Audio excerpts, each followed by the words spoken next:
अस्सलाम वालेकुम and very good morning. सुबह पाकिस्तान की खूबसूरत सुबह के साथ मैं हूँ रोशना ज़मीर और मेरा साथ दे रही हैं हाफिज़ नजमुस्सा की। उम्मीद करता हूँ आप लोग खैरियत से होंगे, जहाँ पर भी होंगे खुशबाश होंगे। अल्लाह आप सभी को महफूज रखे। ख़वातीनो हज़रात, जिस तरीके से हम लोगों ने कल देखा 6 सितंबर मुल्क भर में जोशो जज्बे के साथ मनाया गया, उसी तरीके से आज 7 सितंबर और कल 8 सितंबर भी मनाया जाएगा। बल्कि पूरा सितंबर का महीना ही एक जश्न का महीना समझा जाता है यकीनी तौर पर, क्योंकि हमने बहुत बड़ा मार्का हासिल किया। आज 7 सितंबर का दिन बहुत अहम है, बहुत कीमती है कई हवालों से, लेकिन सबसे पहले शामिल करेंगे प्रोग्राम की हाइलाइट्स। और प्रोग्राम के हाइलाइट्स में सबसे पहले न्यूज़ सेगमेंट और फिर उसके बाद बात करेंगे 7 सितंबर के ऊपर। 7 सितंबर पाक फ़ज़ाइया का एक बहुत ही अहम मार्का। जिस तरीके से पाक फ़ज़ाइया ने अपनी जंगी सलाहियतों का मुजाहरा दिखाया 1965 की जंग में, वो नाकाबिले फरामोश है। और उसी हवाले से सबसे पहले हम लोग बात करेंगे, तकरीबन 7 सितंबर को दुश्मन के पहले 53 तैयारे तबाह कर दिए गए थे पाक अफवाज की, पाक फ़ज़ाइया की तरफ से। और आज यौम फ़ज़ाइया के हवाले से हम लोग बात करेंगे। हमारे साथ मौजूद होंगे air marshal retired Mohammad Yusuf Chaudhry साहब। बिल्कुल, और इसके साथ साथ आपको पता है कि मौसीकी भी बहुत ज़्यादा अहम है, क्योंकि मिली नगमे और ये सारी चीज़ें जो है ये बहुत ज़्यादा जोश और जज्बा बढ़ाते हैं हमारी यूथ का, स्पेशली क्योंकि जब वो इस तरीके के मिली नगमे देखते हैं जिसमें पूरी स्टोरी जो है वो एक ही सॉन्ग में बताई जा रही हो, तो ऑफकोर्स मज़ा जो है वो दोबारा हो जाता है और तमाम हिस्ट्री जो है वो रिवाइव हो जाती है। तो इसी तरीके से मौसीकी के रंग बिखेरने के लिए हमारे साथ आज मौजूद होंगी सुमेरा अल्ताफ़, जो कि एक सिंगर हैं, और देखेंगे कि वो कौन कौन से मिली नगमे हमारे लिए लेकर आए। एग्जैक्टली। और इसके साथ साथ तीसरे जो हमारे गेस्ट होंगे वो स्किन स्पेशलिस्ट भी हैं, हेयर ट्रांसप्लांट सर्जन भी हैं, डॉक्टर सैयद गुलाम अब्बास। और उनसे हम लोग डिस्कस करेंगे कि आजकल या मौसम की तब्दीली की वजह से जो रैशेस या इस किस्म की स्किन डिजीज़ हो जाती हैं, या फिर आपके हेयर लॉस के मसाइल जो हैं, वो हम उनसे डिस्कस करेंगे। डॉक्टर सैयद गुलाम अब्बास हमारे साथ प्रोग्राम में मौजूद होंगे। बिल्कुल, और इसी तरीके से अगर इदारों की बात की जाए तो इदारे भी हमारे मुल्क के लिए बहुत ज़्यादा अहमियत के हामिल हैं। और पाक फ़ज़ाइया का दिन है तो क्यों ना PIA की भी बात हो जाए कि किस तरीके से PIA जो है अपनी खिदमत सर अंजाम दे रही है और क्या क्या चैलेंजेस जो हैं फिल वक्त PIA को फेस करने पड़ रहे हैं। तो इसके ऊपर बात करने के लिए हमारे साथ मौजूद होंगे एयर वाइस मार्शल आमिर हयात, जो कि चीफ एग्जीक्यूटिव ऑफिसर हैं Pakistan international airlines PIA। Wonderful. और आज PIA के ऊपर बात करके बहुत मज़ा आएगा, क्योंकि PIA एक बहुत इंटरेस्टिंग टॉपिक है, पाकिस्तान का एक बहुत बड़ा असासा है। सो प्रोग्राम का बाकायदा आगाज़ करते हैं और 7 सितंबर के हवाले से ही सबसे पहले बात करते हैं। ख़वातीनो हज़रात, तमाम अफवाज हमारे लिए कीमती हैं और उनका काम हमेशा ही सराहा जाता है। पाकिस्तान की आवाम उनके साथ शाना बशाना खड़ी है। लेकिन पाकिस्तान आर्मी के हवाले से कल हम लोगों ने बात की। आज 7 सितंबर डे मनाया जाता है पाकिस्तान एयरफोर्स से रिलेटेड। सो पाकिस्तान एयरफोर्स का गालिबन आज तकारीब मुल्क भर में जारी रहेंगी, स्कूल कॉलेजेस में भी पाक फ़ज़ाइया के हवाले से। लेकिन पाक फ़ज़ाइया ने जो खूबसूरत मार्का सर अंजाम दिया 7 सितंबर के हवाले से, उस पर हम लोग हमारे से गेस्ट मौजूद होंगे, उनके हवाले से बात करेंगे। 1947 से 1965 तक का जिस तरीके से मरहला चला और फिर आज दिन तक ऑनवर्ड जो खूबसूरत लेगेसी है पाकिस्तान एयरफोर्स की। लेकिन उस हवाले से हमारे पास एक खूबसूरत डिटेल्स जो है उसको समाप्त करने के लिए हमारे पास एक पैकेज है। 6 सितंबर 1965 के पहले ही दिन पाक फ़ज़ाइया ने बर्री फौज के शाना बशाना अहम किरदार अदा करते हुए पठानकोट, आदमपुर और हुलवाड़ा के हवाई अड्डों पर हमले करके दुश्मन के 22 तैयारे, मुतअद्दिद टैंक, भारी तोपें और दूसरा असला तबाह किया। जंग का अगला दिन पाक फ़ज़ाइया का ही दिन था। दुश्मन ने एयरफोर्स के तैयारों को इस दिन न सिर्फ पाक फ़ज़ाइया के शाहीनों ने मार भगाया, बल्कि उनका पीछा करते हुए दुश्मन के हवाई अड्डों लुधियाना और जलंधर पर जवाबी हमले भी किए। मजमूई तौर पर इस दिन यानी 7 सितंबर को पाक फ़ज़ाइया ने दुश्मन के 31 तैयारे तबाह किए। पाक फ़ज़ाइया ने दुश्मन के खिलाफ अपनी कार्रवाई 6 सितंबर शाम 5 बजे के बाद शुरू की और 7 सितंबर शाम 5 बजे से पहले दुश्मन के 53 तैयारे राख का ढेर बन चुके थे। इस नाकाबिले शिकस्त फिजाई बर्तरी के बाद जंगबंदी तक दुश्मन मासवाए सरहदी झड़पों के पाक फ़ज़ाइया के तसल्लुत को चैलेंज करने की जसारत न कर सका। 6 सितंबर को शुरू होने वाली जंग अमली तौर पर पाक फ़ज़ाइया 7 सितंबर को जीत चुकी थी। एयर मार्शल असर खान और एयर मार्शल नूर खान जैसे काबिल फख्र कमांडरों की जंगी हिकमत अमली के बाइस हमारे हवाबाज अपने अपने अहदाफ के हसूल के लिए दुश्मन पर झपट पड़े। स्क्वाड्रन लीडर MM आलम और स्क्वाड्रन लीडर सरफराज रफीकी शहीद समेत squadron leader Alauddin, squadron leader Muniruddin और फ्लाइट लेफ्टिनेंट यूनुस शहीद ने साबित कर दिया कि हुर्मत वतन की खातिर जानों का नजराना कोई महंगा सौदा नहीं। इस जंग में मजमूई तौर पर दुश्मन के 110 जंगी तैयारे तबाह करके पाक फ़ज़ाइया के शाहीनों ने ताकत के नशे में चूर अपने से कई गुना बड़ी जारे कुव्वत का गरूर खाक में मिला दिया। पाकिस्तानी कौम की जानिब से मिली यकजहती, नजरियाती और जोग्राफियाई सरहदों की हिफाजत की खातिर हर तरह का फर्क मिटाकर, इख्तिलाफ भुलाकर, मुत्तहिद होकर दुश्मन को नाकों चने चबवाने का बेमिसाल अमली मुजाहरा था। Asim Rizwan, Pakistan television news. बिल्कुल ऐसे व्हाट अ था कि वंडरफुल लेगेसी है। बेमिसाल मुजाहिरा था, और ये बेमिसाल मुजाहिरे की जब बात होती है, इस तरीके के मार्कों की बात आती है, तो एक चीज़ हमारे जहन में आती है और एक चीज़ हमारे सामने भी आती है, और वो ये है कि मुल्क का सबसे बड़ा अस्करी अवार्ड जो है या एजाज़ जो है उसके बारे में अगर बात की जाए तो वो निशान हैदर है। और बहुत सारे लोगों को ये मिला भी है क्योंकि उनकी कारकर्दगी ऐसी थी, क्योंकि उनको निशान हैदर दिया जा सके। ये ऐसे बहादुर सिपाहियों को दिया जाता है जो कि मैदान जंग में एक अहम किरदार अदा करते हैं और मुल्क की खातिर अपनी जान का नजराना देने से बिल्कुल दरेक नहीं करते। लेकिन अब ये जाने कि निशान हैदर किस तरीके से बनाया जाता है, किन लोगों को दिया जाता है और इसकी क्या इसके लिए अहमियत है। देखनी पड़ेगी फहद अजीज की रिपोर्ट।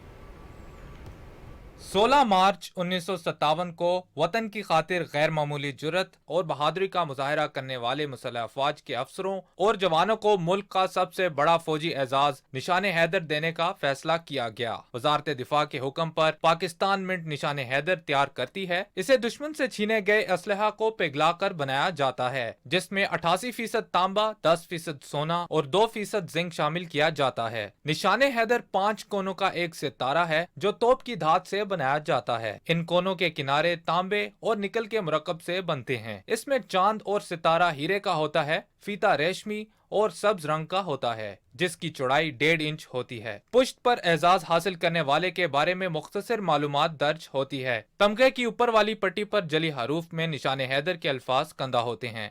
निशान हैदर अब तक मुसल्लह अफवाज के 11 बहादुर जवानों को मिल चुका है, जिन पर यह कौम हमेशा से फख्र करती रहेगी। फहद अजीज, पाकिस्तान टेलीविजन न्यूज़, इस्लामाबाद।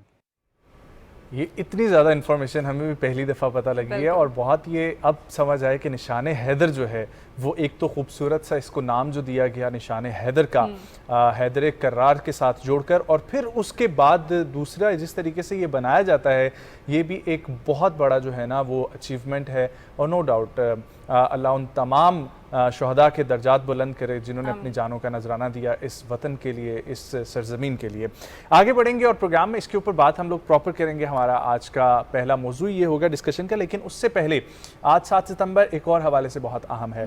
पाकिस्तान के एक बहुत बड़ा नाम, अदीब, दानिश्वर, राइटर और जिन्होंने एक नस्लें संवारने का काम शुरू किया जो आज दिन तक चल रहा है, और बाबा जी के नाम से मशहूर थे, जनाब इशफाक अहमद साहब की मैं बात कर रहा हूँ। आज उन्हें दुनिया से गए हुए और अपने मद्दाहों से बिछड़े हुए तकरीबन 19 बरस बीत चुके हैं, और इसी हवाले से खुसूसी रिपोर्ट तैयार की है शुमाइला शब्बीर ने। अशफाक अहमद ने अपनी अदबी जिंदगी का आगाज एक अफसाना निगार की हैसियत से किया और उन अदीबों की सफ में शामिल हो गए जो क़याम पाकिस्तान के फौरन बाद भी उफक पर नुमाया रहे। एक मोहब्बत सो अफसाने और अफसाना गडरिया खासतौर पर उनकी पहचान है। उन्होंने रेडियो पाकिस्तान के लिए भी बेशुमार ड्रामे और फीचर लिखे। वो तवील अरसा तक रेडियो पाकिस्तान पर ब्रॉडकास्टर की हैसियत से वाबस्ता रहे। रेडियो का हफ्तावार प्रोग्राम तलकीन शाह तवील तरीन प्रोग्राम था। अशफाक अहमद ने उर्दू में पंजाबी अल्फाज का बड़ी खूबसूरती से इस्तेमाल किया और अपनी सकाफती इक़दार की पासदारी की। पाकिस्तान टेलीविजन के लिए उन्होंने बेशुमार ड्रामे तहरीर किए, जिनमें एक मोहब्बत सो अफसाने, तोता कहानी, उच्चे बुर्ज लाहौर दे, हैरत कदा और मन चले का सौदा खुसूसी शोहरत के हामिल हैं। अशफाक अहमद एक दानिश्वर और मुफक्किर भी थे। वो आम जिंदगी से ली गई मिसालों के जरिए गहरी फलसफियाना बातों और मसाइल तसव्वुफ को बयान कर जाते थे। जैसे बंदे का बंदा दारू होता है, इसी तरह से बंदों के छोड़े हुए निशानात वो किसी भी सूरत में हो, मरकज की सूरत में हो, तहरीर की सूरत में हो, धब्बों की सूरत में हो, वो हमें उतने ही प्यारे होने चाहिए जितने के इंसान हमको प्यारे। इस हवाले से उनका प्रोग्राम जाविया दानिश्वरों, अहले कलम और अवाम में यकसा मकबूल हुआ। वो एक ही इशफाक साहब थे, यानी इस पूरी सदी में मैंने ऐसा बाप देखा ना, ऐसा खामिन देखा ना, ऐसा राइटर देखा ना, ऐसा इंसान देखा। वो जो भी काम करते थे, जो भी लिखते थे, तो मुझे ज़रूर कास्ट करते थे। उसमें बड़ी उनकी कंट्रीब्यूशन है। और अगर आज हम एंजॉय कर रहे हैं ना टेलीविज़न को भी और रेडियो को भी, तो इनमें यानी सारी कोशिश और सारी मेहनत जो है ना वो अशफाक अहमद साहब की है। अशफाक अहमद को उनकी अदबी खदमात के एतराफ में कई एजाजात से भी नवाजा गया, जिसमें सदारती तमगा हुस्न कारकर्दगी, सितारे इम्तियाज और हिलाल इम्तियाज भी शामिल है। नो डाउट अगर रेडियो को देखा जाए, टेलीविज़न को देखा जाए तो इशफाक अहमद साहब की बहुत सारी खिदमात हैं। और मुझे याद है कि जब मैं छोटी थी तो मेरी अम्मी अक्सर जाविया देख रही होती थी और उनके साथ बैठ के किस तरीके से स्टोरी टेलिंग के तरीके से बता रहे होते थे। एक बैठक सजी होती थी और उसमें तमाम स्टोरीज, तमाम कहानियाँ बताई जा रही होती, बड़े इंटरेस्टिंग तरीके से वो चीज़ें जो है एक्सप्लेन की जा रही है। आज के दिन की एक और अहमियत भी है और वो ये है कि नीले आसमानों को साफ़ रखने के लिए साफ़ हवा का बैनुल अक़वामी दिन जो है वो आज मनाया जा रहा है। और ये UN की तरफ से मनाया जाता है, ना सिर्फ पाकिस्तान में बल्कि दुनिया भर में ये दिन मनाया जाता है। और इसकी अहमियत क्या है कि किस तरीके से नीले आसमानों को साफ़ रखा जाए और वो किस तरीके से साफ़ हो सकता है कि हम जिस तरह बहुत सारी चीज़ें इस्तेमाल करते हैं जिनसे पोल्यूशन बनती है, तो उसको क्लियर करने के लिए आज का दिन मनाया जाता है। और इसकी अहमियत ये है कि आज जो आलूदा हवा होती है उसको साफ़ किया जा सके और हमारा कॉन्ट्रीब्यूशन है उसको कम से कम किया जा सके, क्योंकि आपको पता है कि 70 लाख से ज़्यादा लोग जो है वो कब्ल अज़ वक्त जो है वो मौत का शिकार हो जाते हैं क्योंकि उनको पोल्यूटेड हवा जो है वो इनहेल कर रहे होते हैं। बाकी मज़ीद तफसीलात हम एक पैकेज में देखते हैं। नीले आसमानों के लिए साफ हवा का आलमी दिन हर साल 7 सितंबर को इस हकीकत के एतराफ में मनाया जाता है कि साफ हवा लोगों की सेहत और रोजमर्रा जिंदगी के लिए इंतहाई अहम है, जबकि फिजाई आलूदगी इंसानी सेहत के लिए सबसे बड़ा माहौलियाती खतरा और मौत की अहम वजूहात में से एक है। Every single year, air pollution kills more than 7 million people. We call upon governments to invest in regional air quality programs and to put the full force of the law behind the cleaning of the air. पहली बार नीले आसमान के लिए साफ हवा का दिन 7 सितंबर 2020 को इस अहद के साथ मनाया गया कि दुनिया भर के मुल्क हर सतह पर अवामी बेदारी को बढ़ाएंगे। National Day of Clean Air for Blue Skies. I call on all countries to work together to combat air pollution. इस साल चौथे सालाना बैनुल अक़वामी दिन का मौजू है साफ हवा के लिए एक साथ, जिसका मकसद मजबूत शराकतदारी, फिजाई आलूदगी पर काबू पाने के लिए जिम्मेदारी के लिए इश्तराक अमल की फौरी जरूरत को उजागर करना है। Let's invest more resources to expand clean and renewable energy and speed up technological innovation on the road to net zero. नीले आसमान के लिए साफ हवा का दिन इस बात की अहमियत को भी उजागर करता है कि आलमी बरादरी फिजाई आलूदगी से निमटने के लिए मिलकर काम करे, ताकि दुनिया में आने वाली नस्लों के लिए ऑक्सीजन से भरपूर साफ और शफाफ हवा को यकीनी बनाया जा सके। फिजाई आलूदगी पाकिस्तान में सेहत आमा की खामोश इमरजेंसी है और इससे मुतल्लिक बीमारियों की वजह से सालाना 1,28,000 से ज्यादा अफराद लुकमाए अजल बन जाते हैं। चीन और भारत के बाद पाकिस्तान सरे फहरिस्त 3 मुल्कों में से एक है जहाँ फिजाई आलूदगी की किस्म स्मोक की वजह से सबसे ज्यादा सांस और सीने की बीमारियां और उनके सबब अमवात हो रही हैं। नॉर्मल में टेम्परेचर ड्रॉप हो रहा होता है तो ये पाकिस्तान में स्मोक की शक्ल इख्तियार कर लेती है। तो ये जो वेदर है ये सेहत के लिए बहुत ही खतरनाक है। पाकिस्तान में लाखों लोग खतरनाक आलूदगी, कार्बन मोनोऑक्साइड, मेथीन, नाइट्रोजन डाइऑक्साइड और सल्फर डाइऑक्साइड जैसे जर्रात पर मुश्तमिल हवा में सांस लेने पर मजबूर हैं। नीले आसमानों के लिए साफ हवा का आलमी दिन इस अहमियत को उजागर करता है कि माहौलियाती आलूदगी की रफ्तार को कम करके लाखों जानें बचाई और पायदार तरक्की के अमल को तेज किया जा सकता है। तो ख़वातीन और हज़रात, क्लाइमेट चेंज के ऊपर पूरी दुनिया ने बड़ी ही देर से तवज्जो दी, लेकिन अब जब तवज्जो इसकी तरफ मबजूल हो ही गई है तो हम सबको चाहिए कि इसके ऊपर काम करें। और ये जितने भी दिन होते हैं क्लाइमेट चेंज के हवाले से, कभी समुद्री हयात के हवाले से, कभी पानी को महफूज बनाने, कभी जंगली हयात के हवाले से मना रहे होते हैं हम लोग दिन, इसका मकसद सिर्फ एक ही है कि हम सब मिलकर इस प्लानट को अपना घर समझें और यहाँ के इन्वायरमेंट को क्लीन करें। आगे बढ़ेंगे और जिक्र करेंगे एक गेम चेंजर मंसूबा पाक चीन इक्तिसादी राहदारी के हवाले से। 10 साल मुकम्मल हो चुके हैं, इसी वजह से यहाँ पर वाइस प्रीमियर चीन के मौजूद थे और एक बहुत ही खूबसूरत और शानदार तरीके से यहाँ पर फेस्टिविटी मनाई गई। लेकिन उसी हवाले से दोबारा से 10 साल मुकम्मल होने पर एक तकरीब का इनेकाद किया गया और उस तकरीब के हवाले से एक खुसूसी रिपोर्ट तैयार की है असद मेहदी ने। सीपैक पाकिस्तान की मुआशी तारीख का एक अहम मंसूबा है जो पाक चीन दोस्ती की मिसल दो तरफा मफादात में इंतहाई अहमियत का हामिल है। 2013 में शुरू होने वाले इस मंसूबे के 10 साल मुकम्मल होने पर डिप्लोमेटिक फोकस के ज़ेरे इंतजाम तकरीब का एहतमाम किया गया। तकरीब के मेहमान खुसूसी निगरान वफाकी वजीर सकाफत और वर्सा जमाल शाह थे, जबकि दीगर मेहमानान में चीन की कायम मकाम सफ़ीर मिसेस पैंग चनशोए, साबिक मुआवन खसूसी वज़ीर-ए-आज़म फैसल करीम कुंडी, एम्बेसडर मसूद खालिद और एम्बेसडर जहांगीर अशरफ काजी समेत बड़ी तादाद में सफ़ीरों, सफारती एहलकारों, सीपैक माहिरीन और सहाफ़ियों ने शिरकत की। 3 घंटे पर मुहित इस तकरीब में सीपैक के पहले मरहले की तकमील से हासिल समरात, दरपेश मुश्किलात और तामुन पर बातचीत की गई।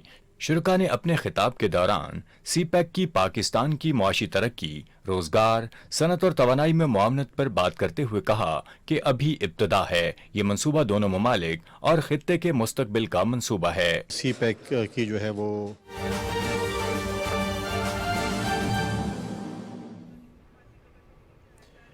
ख़वातीन हज़रात, बराह रास्त आप लोग मनाजिर देख रहे हैं। निशान हैदर राशिद मिन्हास शहीद की कब्र पर फूलों की चादर चढ़ाई जा रही है और फातिह ख़्वानी का सिलसिला भी किया जाएगा। ये बराह रास्त मनाजिर आप लोग देख सकते हैं। इस वक्त निशान हैदर राशिद मिन्हास शहीद की कब्र पर फूलों की चादर चढ़ाई जा रही है। यकीनी तौर पर तमाम इस शहदा बहुत अहमियत के हामिल हैं और राशिद मिन्हास उन शख्सियात में शामिल हैं जिनके हवाले से तमाम तर बच्चे जो हैं वो जब अपना सिलेबस पढ़ते हैं तो वहाँ से भी उसका तज़किरा शुरू होता है और वहीं से वो हीरो बन जाते हैं पूरी कौम के। सो राशिद मिन्हास आज पाक फ़ज़ाइया का दिन भी है और योम दिफा पाकिस्तान के मुनासबत से आप लोग देख रहे हैं इस वक्त पुरवकार तकरीब राशिद मिन्हास शहीद की कब्र पर, जहाँ पर फूलों की चादर चढ़ाई गई और अब फातिह ख़्वानी का सिलसिला जारी है।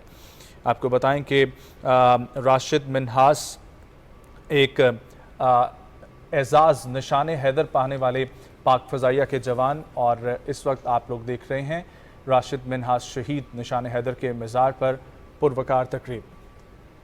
योम फ़ज़ाइया के मौके पर राशिद मिन्हास शहीद के मज़ार पर यह तकरीब आप लोग देख रहे हैं, जहाँ पर फूलों की चादर चढ़ाई गई और उसके बाद फातिह ख़्वानी का सिलसिला जारी है। 20 अगस्त 1971 को राशिद मिन्हास की तीसरी तनहा परवाज़ थी। वो ट्रेनर जेट तैयारे में सवार हुए ही थे कि उनके instructor safety flight officer Motiur Rahman ख़तरे का सिग्नल देकर कॉकपिट में दाखिल हो गए थे और फिर उसके बाद की कहानी आप सभी को मालूम है और आप लोग देख रहे हैं इस वक्त ये पुरवकार तकरीब। योम फ़ज़ाइया के मौका पर राशिद मिन्हास शहीद निशान हैदर के मज़ार पर यह पुरवकार तकरीब है। राशिद मिन्हास ने माड़ीपुर कंट्रोल टावर से रब्ता कायम किया तो उन्हें हिदायत की गई कि तैयारे को हर कीमत पर अगवा होने से बचाया जाए। अगले 5 मिनट में राशिद मिन्हास और गद्दार इंस्ट्रक्टर के दरमियान तैयारे के कंट्रोल के हुसूल की कशमकश में गुजरे मतीउर रहमान ने राशिद मिन्हास से तैयारे का कंट्रोल हासिल करने की पूरी कोशिश की, लेकिन राशिद मिन्हास ने उसको नाकाम बना दिया। मतीउर रहमान की तजुर्बाकारी की बिना पर राशिद मिन्हास ने महसूस किया कि तैयारे को किसी महफूज जगह पर लैंड कराना मुमकिन नहीं, तो उन्होंने आखिरी हरबे के तौर पर जहाज का रुख जमीन की तरफ मोड़ दिया।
जी, अभी जिक्र हम लोग कर रहे थे निशान हैदर का और एक निशान हैदर आज योम फ़ज़ाइया के मौके पर आप लोग देख रहे थे ये पुरवकार तकरीब जिसका इनेकाद किया गया पाक फ़ज़ाइया की जानिब से।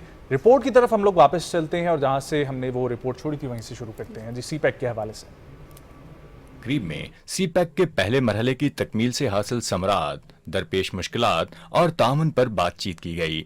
शुरा ने अपने खिताब के दौरान सीपैक की पाकिस्तान की मुआशी तरक्की, रोजगार, सनत और तवानाई में मुआवनत पर बात करते हुए कहा कि अभी इब्तदा है। ये मंसूबा दोनों ममालिक और खित्ते के मुस्तकबिल का मंसूबा है। सीपैक की जो है वो शुरू हुआ, मुश्किलात थी, लॉ एंड ऑर्डर के मसाइल थे, बहुत सी चीज़ें थी, रोलर कोस्टर था एक किस्म का, अप एंड डाउन चलता रहा। ब्रेकें लगाई गई, चीज़ें रोकी गई, फिर सिक्योरिटी के प्रॉब्लम्स हुए, बहुत सी ऐसी चीज़ें हुई, लेकिन उसके बावजूद भी जिस तरीके से हमने इसको जारी रखा, आप देखें कि ख़ासकर आप देखें कि आपको जो है सिंध के जो है थर कोल को जो है कोयले को जो है वो सोने में तब्दील किया गया। फिर उसके बाद आप उनके हमारे इंडस्ट्रियल प्रोजेक्ट्स देखें, रोड्स नेटवर्क देखें, आगे फ्यूचर में जो है इंडस्ट्रीज़ और फिर उसके बाद ख़ासकर जो है आईटी और उसके बाद एग्रीकल्चर, पाकिस्तान एक एग्रीकल्चर मुल्क है और उससे मुस्तफ़ीद होना, क्योंकि इस वक्त बिज़नेस जो चाइना का है वो $4 ट्रिलियन का है, उसमें मेजॉरिटी जो है वो फूड उसका है और पाकिस्तान इससे मुस्तफ़ीद हो सकता है एग्रीकल्चर फील्ड में। माहिरीन ने हाल ही में शुरू होने वाले सीपैक के दूसरे मरहले के लिए तैयारियों और दो तरफा मनसूबा साजी पर बात करते हुए कहा कि गवादर से सोच तक ये मनसूबा न सिर्फ कौमी मईशत बल्कि अवाम के मुआश और म्यार जिंदगी में बेहतरी में अहम संग मील साबित होगा। दूसरे मरहले में टेक्नोलॉजी, सनती जोन्स और ज़राअत समेत अहम शोबे शामिल हैं। दूसरा फेज़ है, सेकंड फेज़, ये इंफ्रास्ट्रक्चर डेवलपमेंट साथ साथ जो है ह्यूमन स्किल्स, इंडस्ट्रियल कोऑपरेशन और जो सनती तरक्की हैं, साथ साथ जो स्पेशल इकनॉमिक जोन्स हैं और जो फूड सिक्योरिटी हैं और जो एग्रीकल्चरल डेवलपमेंट है, ये इसमें शामिल हैं। तो इसमें 9 जो स्पेशल इकनॉमिक जोन्स शामिल हैं सीपी के तहत, उसमें ये 4 जो हैं ख़ासकर इन पर प्रायोरिटी हैं। एक खैबर पख्तूनख्वा में रशक हैं, सिंध में दबीची हैं, इस तरह पंजाब में अल्लामा इकबाल जो इंडस्ट्रियल पार्क है और बलूचिस्तान में जो गुलिस्तान स्पेशल इकनॉमिक जोन वो इसमें शामिल है। ये बहुत ज़्यादा अहमियत के हामिल है क्योंकि इसी के ज़रिए से ना सिर्फ पाकिस्तान की जो इंडिजिनियस प्रोडक्ट्स हैं उनको जो है हम डेवलप कर सकते हैं, बल्कि साथ साथ जो हैं जो पाकिस्तान की मईशत हैं वो यहाँ के मुख्तलिफ जो रीजन्स खत्ते हैं, जिस तरह मशरक़ वस्ता है, मगरबी एशिया हैं, वस्ती एशिया हैं, मशरक़ी एशिया हैं, इनके साथ पाकिस्तान की सनत और पाकिस्तान की तिजारत और मईशत जो है वो मुंसलिक हो सकते। तकरीबन मौजूद सहाफ़ियों और सफ़ीरों ने पाक चीन दोस्ती और सीपैक पर मुश्तरका काम के दौरान पेश आने वाले वाक़यात भी शुरका के सामने पेश किए। चीन की कायम मकाम सफ़ीर ने खिताब में कहा कि चीन और पाकिस्तान न सिर्फ दोस्त ममालिक हैं बल्कि मुआशी शराकतदार भी हैं जिनका मुस्तकबिल मुश्तरक है। 7 दहाइयों की तारीख गवाह है कि दोनों ममालिक और अवाम ने हमेशा एक दूसरे का साथ दिया है और सीपैक और BRI से ये ताल्लुकात मजीद मजबूत होंगे। तकरीब के मेजबान CEO डिप्लोमेटिक फोकस मियां फजल इलाही का कहना था, सीपैक 2 दोस्त ममालिक का ख्वाब है जिसकी तावीर भी दोनों ममालिक ने मिलकर करनी है और इससे दोनों ममालिक के अवाम मुस्तफीद होंगे। मुल्क में अनस्टेबिलिटी चल रही है गुज़िश्ता 4 साल से, बल्कि 5 साल से, और अभी तक वो अनस्टेबिलिटी जो है, पॉलिटिकल अनस्टेबिलिटी के साथ साथ इकॉनमी अनस्टेबिलिटी बहुत ज़्यादा है, जिसमें चाइनीज़ दोस्तों ने बहुत ज़्यादा तावन किया और वो करना चाह रहे हैं मज़ीद। सेकंड फेज में आपके पास एक अच्छी खासी इन्वेस्टमेंट आ सकती है आफ्टर द इलेक्शन, अगर पीसफुली इलेक्शन हो जाते हैं तो। मसाइल बहुत ज़्यादा हैं उसमें, जैसा कि मैंने बताया कि पाकिस्तान की इकॉनमी अनस्टेबिलिटी और उसके साथ साथ पॉलिटिकल अनस्टेबिलिटी, इन दोनों को बिल्ड होना होगा। कम से कम पॉलिटिकल अनस्टेबिलिटी को अगर हम बिल्ड करने में कामयाब हो जाते हैं तो हमारे मसाइल फिनेंशियली भी बेहतर हो सकते हैं फिर, और हमें सबको साथ लेकर चलना होगा। तमाम सियासी जमातें, पूरी कौम, सिविल सोसाइटी, इनको एक पेज पे होना होगा ताकि मुल्क तरक्की कर सके। फौज का साथ देना होगा, अदारों का साथ देना होगा। तकरीब के मेहमान खसूसी सैयद जमाल शाह ने कहा कि निगरान हुकूमत सीपैक पर पूरी तवज्जो से काम कर रही है। जरूरी है कि इस मंसूबे पर जिम्मेदारी से काम किया जाए, तब भी मंजिल का हसूल मुमकिन है। चीन की क़यादत ने अपनी सकाफत को ताकत बनाया और एक कौम तश्कील दी। सीपैक पाकिस्तान और BRI का फ्लैगशिप मंसूबा है और हमने इसके समरात चंद सालों में ही हासिल कर लिए हैं। अब दूसरे मरहले पर मुनज़्ज़म काम करने की जरूरत है। सीपैक माहिरीन का कहना था कि पाकिस्तान खुशनसीब मुल्क है जिसकी निस्फ से ज़ायद आबादी नौजवान है और सीपैक के दूसरे मरहले में पाकिस्तान में मुआशी इनकलाब लाया जा सकता है, लेकिन जरूरी है कि उसके लिए भरपूर तैयारी की जाए। बिल्कुल, सीपैक का जो दूसरा मरहला है वो भी शुरू हो चुका है और उसके समरात भी जो है कुछ अरसे में हमें देखने को मिलेंगे कि किस तरीके से पाकिस्तानी अवाम उससे मुस्तफ़ीद हो सकती है। और इस सब पे अगर बात हो ही रही है तो क्यों ना खेल की दुनिया की तरफ भी थोड़ा सा चलें और वहाँ की भी थोड़ी सी अपडेट्स जो है वो हम अपनी ऑडियंस को दें। आपको बताएं कि ICC की जो ट्रॉफ़ी है उसकी रुनुमाई हुई है लाहौर में नेशनल क्रिकेट अकेडमी में, और रुनुमाई की जो तकरीब थी उसमें बहुत सारी चीज़ें भी शामिल थी। लेकिन आपको बताएं कि लाहौर के जो तारीख़ी मकामात हैं वहाँ पर लेके जाया गया इस ट्रॉफ़ी को, क्रिकेट अकेडमीज़ में लेके जाया गया और इसके साथ साथ जितने भी तालीमी इदारे थे वहाँ पर भी इस ट्रॉफ़ी को ले जाया गया। और बताते चलें कि वर्ल्ड कप की ट्रॉफ़ी जो है इसका सफ़र जो है ये भारत से शुरू हुआ और इसके साथ साथ दीगर ममालिक में चलते चलते ये पाकिस्तान बिलाखिर पहुंची है। और ICC क्रिकेट वर्ल्ड कप जो है वो 5 अक्टूबर से 19 नवंबर तक भारत में शेड्यूल होगा।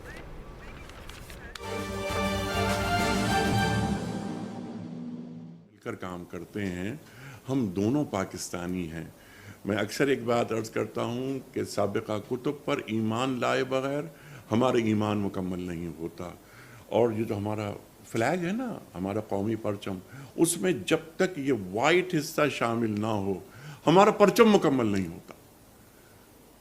आगे बढ़ेंगे, वो तालो इला कलिमतिन सवाइम बैनना व बैनकुम अल्लाह नाबुदा इल्लल्लाह, जो कॉमन चीज़ें होती हैं ना उस पर इश्तराक।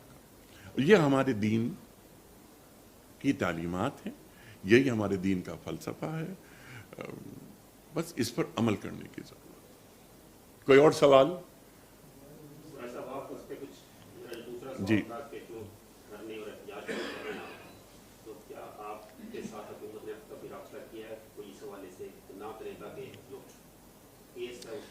बिस्मिल्लाहिर्रहमानिर्रहीम। सबसे पहले तो मोहतरम मिनिस्टर साहब का शुक्रिया और आप मीडिया के दोस्तों का कि सवेरे सवेरे 9 बजे आपको मंसूर आना पड़ा। और हम जानते हैं ये मीडिया वर्कर के लिए बहुत मुश्किल होता है सवेरे कहीं पर पहुंचना। इस वक्त बुनियादी मसला मुल्क में कोई शक नहीं है, जो हर एक महसूस करता है, मईशत की तबाही और बर्बादी है और अमन का मसला है।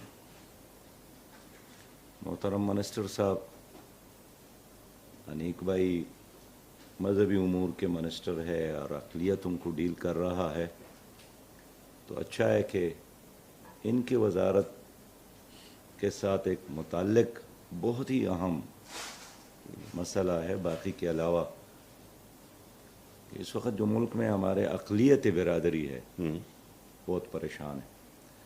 इन्हें रात भी सिंध में बहुत सारे हिंदू कम्युनिटी के आम लोग भी और उनके लीडर अगवा किए गए हैं, जो लम्हे मौजूद तक अगवाकारों के कैद में हैं। उनकी वीडियोस मैंने ख़ुद देखे हैं। मारा जाता है, जंजीरों से बांधा गया है, उनकी चीखें आसमान तक पहुंच रही है। मैं ख़ुद वहाँ गया हूँ, पुलिस से मैंने मीटिंग की है, ज़िम्मेदारान से। कहते हैं हमारे साथ वो वेपन्स, वो सलाहियत नहीं है जो अगवाकारों के साथ है। निगरान वफाकी वज़ीर मजहबी उमूर अनीक अहमद और अमीर जमात इस्लामी सिराजुल हक इस वक्त मंसूरा में मीडिया से गुफ्तगू कर रहे हैं। पाक फ़ज़ाइया का दिन है और पाक फ़ज़ाइया के दिन के हवाले से जिस तरीके से हमने आप लोगों को पैकेज दिखाया और 7 सितंबर के हवाले से योम फ़ज़ाइया का दिन मनाया जा रहा है, तकरीबात का सिलसिला भी जारी है। 5 बजे तक दुश्मन के तकरीबन 53 तैयारे तबाह कर दिए गए। तो आज योम फ़ज़ाइया के हवाले से हम लोग बात करेंगे और हमें इसी पर ज्वाइन कर रहे हैं बात करने के लिए air marshal retired Mohammad Yusuf Chaudhry साहब। अस्सलाम वालेकुम सर। जी वालेकुम। Good morning, thank you for joining. खैरियत से हैं सर?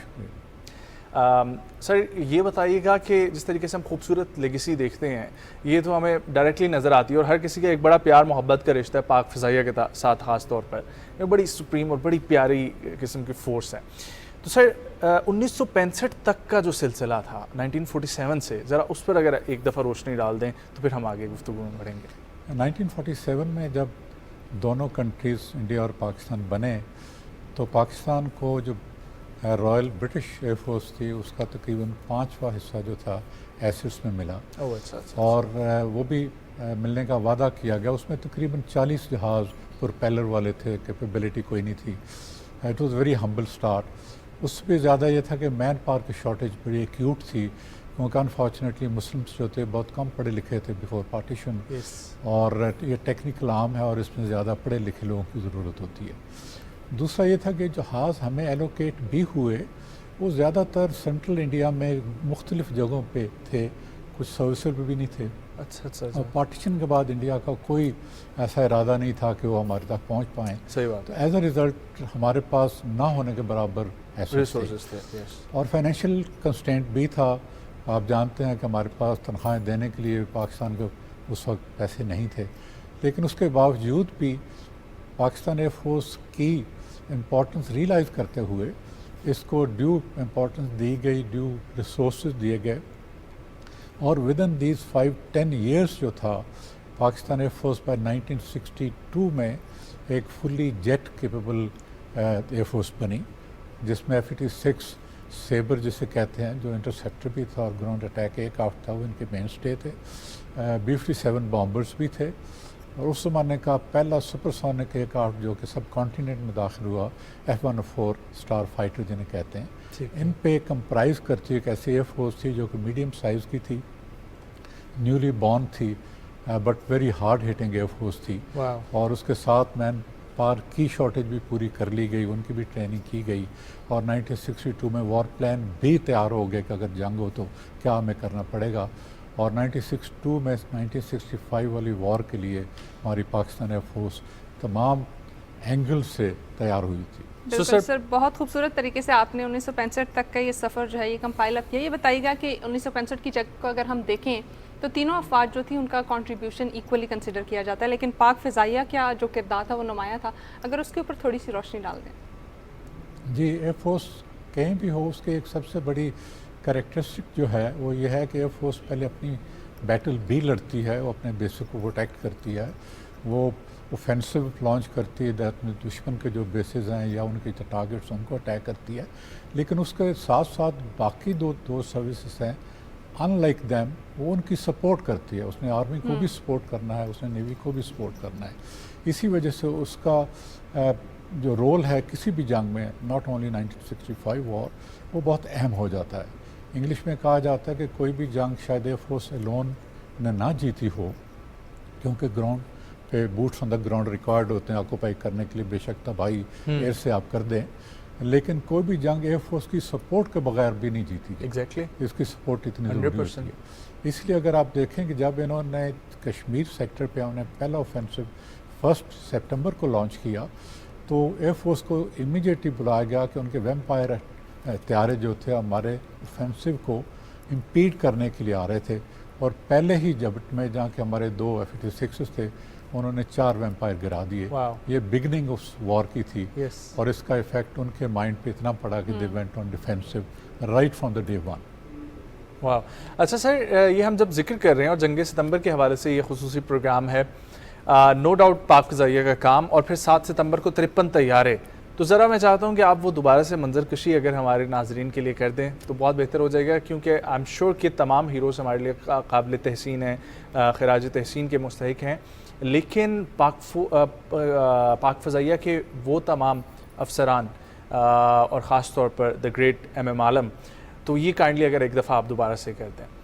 जी, 2 इंसिडेंट का मैं जिक्र करूंगा जिसकी वजह से 7 सितंबर पाक फ़िज़ाइया का दिन इसलिए मनाया जाता है कि पाक फ़िज़ाइया क्लेम ये करती है, एंड राइटली सो, कि 7 सितंबर तक 2 दिन के अंदर अंदर, उससे पहले अनऑफिशियल वॉर थी, कि उन्होंने कंट्रोल पूरा एयर का जो था वो संभाल लिया था और इतनी उनको नुकसान पहुंचा दिया था इंडियन एयरफोर्स को, तो उसके बाद वो कोई भी ऑफेंसिव 7 सितंबर के बाद लॉन्च नहीं कर सके। 2 इंसिडेंट थे जिनकी वजह से उनकी बैकबोन जिसे कह रहे हैं तोड़ने वाली, और उनका morale is a basic thing किसी भी वॉर में।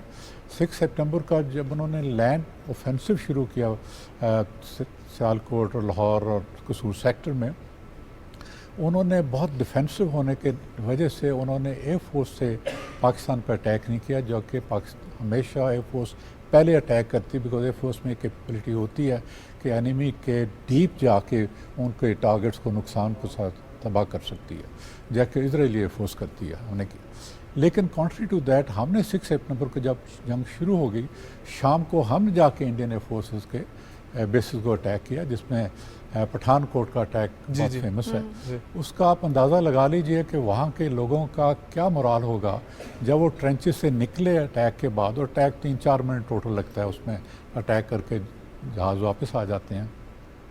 उन्होंने लेटेस्ट जहाज़ जो रशिया से उस ज़माने में लिए थे MiG-21, बड़ा लेटेस्ट जहाज़ गिना जाता था, वो वहाँ खड़े 10 के करीब थे, उनको आग लगी हुई तबाह उनके सामने हो रहे थे।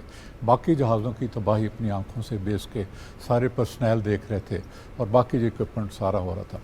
तो वो बेस जो कि बहुत इंपॉर्टेंट था इस सेक्टर में सपोर्ट करने के लिए, वो भी यारो मददगार वहाँ पे देख रहा था।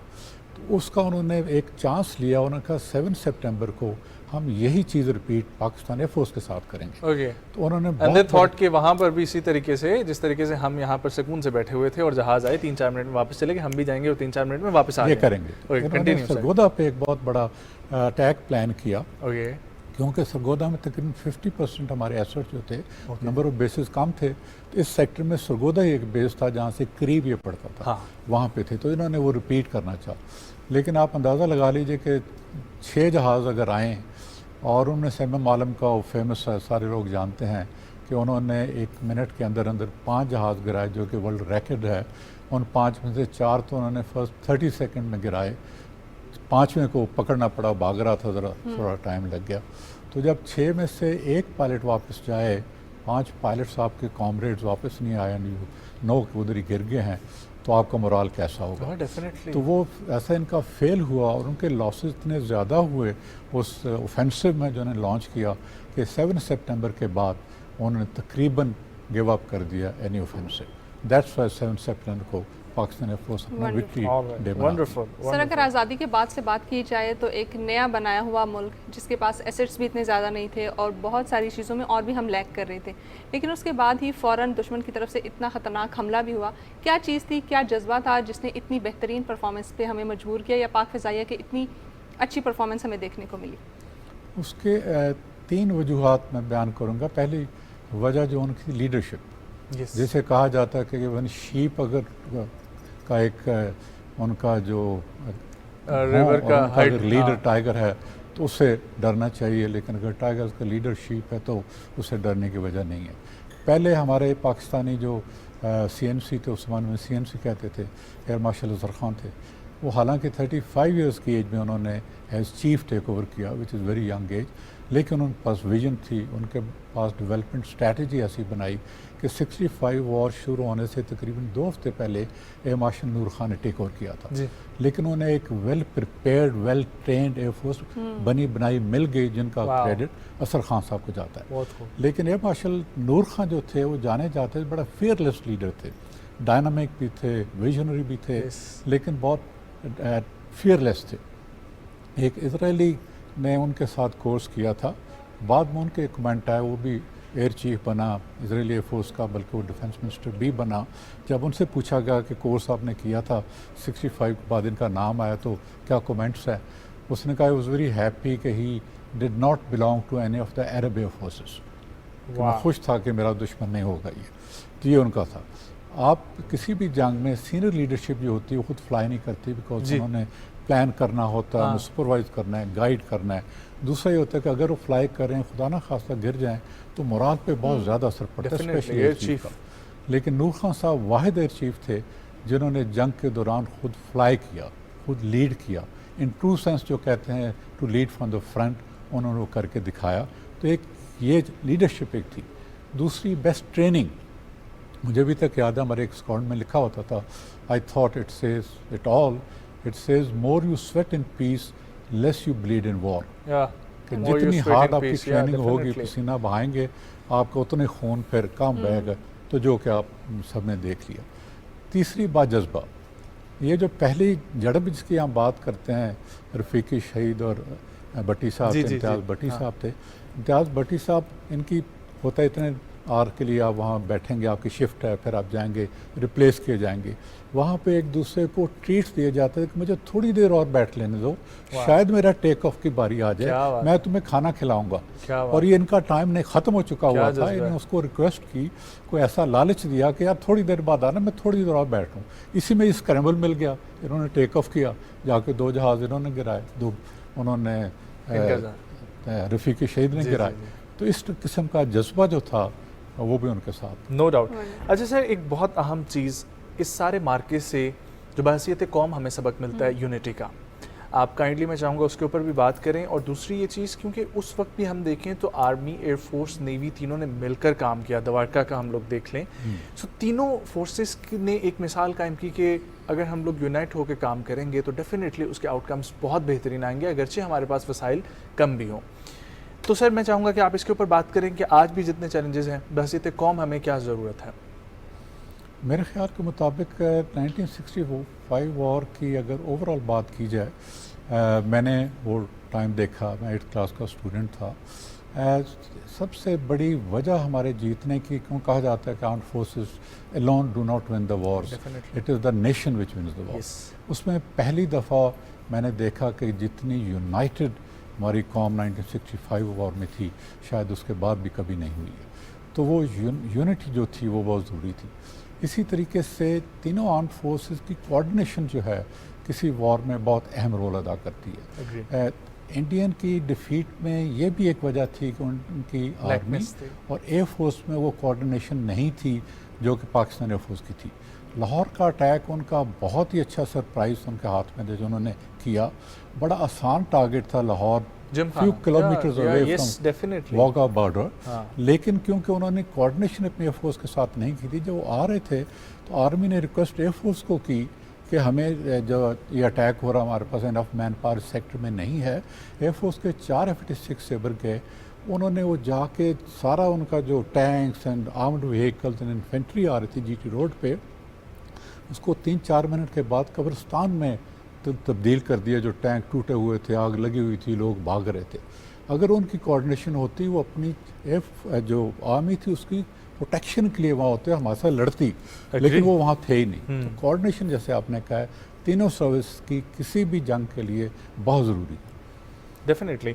और सर यही है कि हम लोग इससे यही सीखें कि आगे ऑनवर्ड्स किसी भी किस्म का चैलेंज हो तो वो सिविल और अस्करी क़यादत मिलकर ही उसको अबूर कर सकती है। सर एनी मैसेज जो आप देना चाहें एज ए पर्सनल तमाम आर्म फोर्सेस को और हमारे तमाम ही लोग जो इस वक्त देख रहे हैं उनको?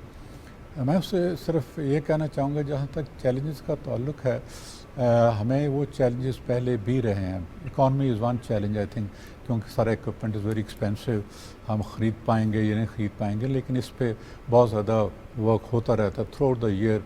इस पे काम होता है, रिसर्च होती है, डिबेट होती है, डिस्कशन होती है। इंशाल्लाह will be able to overcome that. Only thing जो मैं कहना चाह रहा हूँ कि आइंदा की जो वॉर है, जो कि कन्वेंशनल वॉर नहीं होगी क्योंकि न्यूक्लियर वेपन्स दोनों के पास है, वो 5th जनरेशन वॉर की हम बात करते हैं, जिसमें आपकी फॉल्ट लाइन्स को एक्सप्लॉइट किया जाएगा, जो रिलीजियस पॉइंट ऑफ व्यू से है, जो सेक्टेरियन हमारी डिवाइड्स थोड़ी हैं, एथनिक लेवल पे भी हम ये करते हैं, दुश्मन इसको एक्सप्लॉइट करके आपके अंदर लड़ाई लेके आता है। बॉर्डर की लड़ाई एनी मोर नहीं होगी मेरे ख्याल के मुताबिक। तो यूनिटी वाहिद वो है जिसमें कि हर किसी ने रोल अदा करना है। पॉलिटिकल लीडर्स ने करना है कौम को एक बनाने में, रिलीजियस लीडर्स ने यूनिफाई एक फोर्स के तौर पे मज़हब को इस्तेमाल करना है, आप लोगों ने पूरी कौम को लीड करना है, उसमें मीडिया का बहुत अहम रोल है, टीचर्स ने, पेरेंट्स ने। तो आइंदा war will be fought by each and every individual of Pakistan. Exactly. Well, thank you so much sir for joining. बहुत अच्छा लगा आपसे बात करके एंड आई होप कि पाकिस्तान की जो लेगेसी है हमारी तमाम ही आर्म फोर्सेस की वो बरकरार रहेगी, सलामत रहेगी, तभी हमारा पाकिस्तान महफूज रहेगा। लेकिन उसमें बहुत अहम और वो कीमती बात एयर मार्शल साहब ने जिस तरीके से कहा कि जंगें कभी भी आर्म फोर्सेस अकेले नहीं लड़ती, बल्कि सिविल लोग जो हैं वो उनके साथ मिलते हैं, तभी यूनिटी जो है वो होना बहुत ज़रूरी है, चाहे वो किसी इदारे की तरफ से हो, चाहे वो किसी शख्स की तरफ से हो, हम सबको एज वन यूनिट जो है वो काम करने की ज़रूरत है। एग्जैक्टली। सारा पाकिस्तान हमारा है और हम पाकिस्तान के मुहाफ़िज़ हैं। न्यूज़ ब्रेक की तरफ बढ़ेंगे, वापस आएंगे, कंटिन्यू करेंगे, हमारे साथ रहें।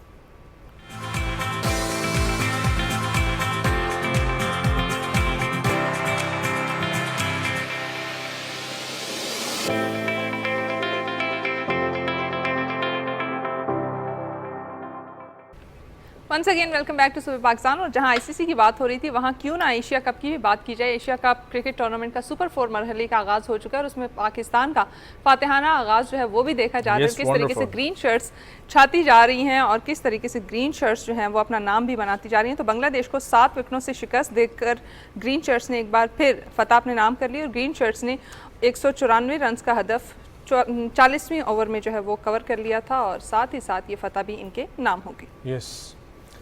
तो ये था जी आईसीसी के हवाले से और एशिया कप के हवाले से खबर, लेकिन इसके साथ से एक और हमारे पास इंटरेस्टिंग है, वो भी स्पोर्ट्स की दुनिया से खबर है, एंड दैट इज़ पाकिस्तान के स्टार क्रिकेटर हमारे कप्तान बाबर आजम, उन्होंने विराट कोहली का एक और रिकॉर्ड ब्रेक कर दिया। विराट कोहली ने तेज़ तरीन रन बनाए हुए थे 2036 इनिंग्स में वनडे के अंदर, जो कि बाबर आजम ने रिकॉर्ड ब्रेक किया है 31 इनिंग्स में 2000 रन बनाकर। अब आई होप के बाबर आजम की रिसेंटली अभी 19वीं सेंचुरी हम लोग देख रहे थे, तो अब ये उम्मीद है और सारी नज़र ये है कि अगले 10 साल तो बाबर आजम स्ट्रेटली खेलेंगे इंशाल्लाह। सो बाबर आजम से उम्मीदें ये वाबस्ता हैं कि सचिन तेंदुलकर का हंड्रेड्स ऑफ हंड्रेड्स का रिकॉर्ड जो है ना वो ब्रेक होना चाहिए इंशाल्लाह। सो आई होप कि ऐसा मुमकिन हो सके। हमारे यहाँ पर आसपास जो टीम हमारी खड़ी है वो भी उस पर स्माइल पास कर रही है, क्योंकि ये बहुत बड़ा एक चैलेंज है, लेकिन आई होप कि ये कर वैसे देखें बाबर आजम ने ठानी हुई है कि मैंने एक के बाद एक रिकॉर्ड जो है वो तोड़ना है, स्पेशली जितने भी इंडियन प्लेयर्स हैं उनके रिकॉर्ड्स तोड़ने हैं, तो वी होप कि ये रिकॉर्ड जो है वो भी इसी तरीके से टूट जाए। आगे बढ़ेंगे और प्रोग्राम में शामिल करेंगे, कुछ मौसीकी के रंग भी बिखेरेंगे और देखेंगे कि किस तरीके से मिले नगमे या इस तरह के जितने भी सॉन्ग्स हो, हाँ वो आपके जो है वो मूड कितना अच्छा करते हैं। स्पेशली अगर बात हो जाए मिली नगमों की तो वो मेरे ख्याल से सोने पे सुहागा हो जाता है, तो उस हवाले से भी आज बात करेंगे और कुछ मजीद जो है वो इस तरह की। मुझे मुशर्रफ साहब की बात याद आ जाती है, वो भी ये क्या करते थे कि सुबह सुबह उठ के मौसीकी सुन के मूड अच्छा हो जाता है। सो हम लोग जिक्र करते हैं हमारे साथ ये एक ऐसी सिंगर मौजूद हैं जो कि बहुत सारे जॉनरास में महारत रखती हैं, गज़ल में, क्लासिकल में, फिर रवायती गीत में और इसी तरीके से हमारी फोक सिंगिंग, और ये तमाम इम्तज़ाज बहुत खूबसूरत है। आज हम उनसे यौम दिफा के हवाले से भी कुछ सुनेंगे और वैसे भी जानेंगे कि वो क्या क्या गा सकती हैं। हमारे साथ मौजूद हैं सुमेरा अल्ताफ़। अस्सलाम वालेकुम, गुड मॉर्निंग, खैरियत से आप? अल्हम्दुलिल्लाह जी, all well, thank you for joining. Sumera, मुझे ये बताएंगे आपका ताल्लुक़ इस्लामाबाद से है, राइट? सो मौसीकी का आगाज़ कहाँ से हुआ और किसको देख के हुआ? मौसीकी मैंने रेडियो पाकिस्तान से स्टार्ट की थी, इस्लामाबाद से, और आई वाज इन टीनेज से मैंने स्टार्ट किया था और फिर स्लोली पीटीवी और एटीवी इस तरह चैनल्स पे जाती गई मैं। नाइस। अभी मैं बाकायदा सीख रही हूँ क्लासिकल म्यूज़िक। ठीक है, क्लासिकल आप सीख रही हैं, और कितना अर्सा हो गया आपको सीखते हुए? ऑलमोस्ट 2 इयर्स हो गए मुझे। 2 इयर्स। और ये ही जॉनरा क्यों? आजकल तो बहुत सारे जॉनराज नए चल रहे हैं। एक्चुअली ये बेसिक है, कोई भी आप कुछ भी गाएं, आप चाहे फोक गाएं, पॉप गाएं, कुछ भी गाएं, लेकिन जो बेसिक है वो आपको आना चाहिए। सही बात। क्लासिकल जो है वो हमारा बेसिक म्यूजिक है। हमारे एक तरफ आप टीचर हैं, प्रोफेशन जो है आपका टीचिंग है, और दूसरी तरफ आप मौसीकी, ये बड़े डिफरेंट चीज़ें, इनका कॉम्बिनेशन कैसे हुआ? बस एजुकेशन के बाद फिर टीचिंग, मुझे पसंद है टीचिंग करना, और फिर टीचिंग कर रही हूँ, अभी भी कर रही हूँ। तो बच्चों को भी थोड़ी बहुत म्यूजिक क्लासेस देती हैं? नहीं, बच्चों को नहीं देती। वैसे होना चाहिए ना, जिस स्कूल में आप मौजूद हैं वहाँ पर एक नया, लेकिन नेशनल सॉन्ग्स और इस तरह से कुछ नात, अगर कुछ इस तरह से हो सकता है। अच्छा, वैसे सुमेरा, क्या आप ये करती हैं कि बच्चे जब बोर हो रहे हैं तो कहें कि एक सॉन्ग सुना देती हैं, उसके बाद आगे का काम शुरू करेंगे? नहीं, ऐसा नहीं होता, राइम्स वगैरह कर लेते हैं हम। वाह, ओके। सो हम लोग मजीद बात को आगे बढ़ाएं उससे पहले आप कुछ हमें सुनाएं। ओके, अभी हम नूरजहां का एक बहुत ही खूबसूरत नेशनल सॉन्ग है, जो मेरे ख्याल है जंग सितंबर के हवाले से लिखा गया था। बिल्कुल, 1965। प्लीज। ए राहे हक के शहीदों, वफा की तस्वीरों, तुम्हें वतन की हवाएं सलाम कहती हैं। ए राहे हक के शहीदों,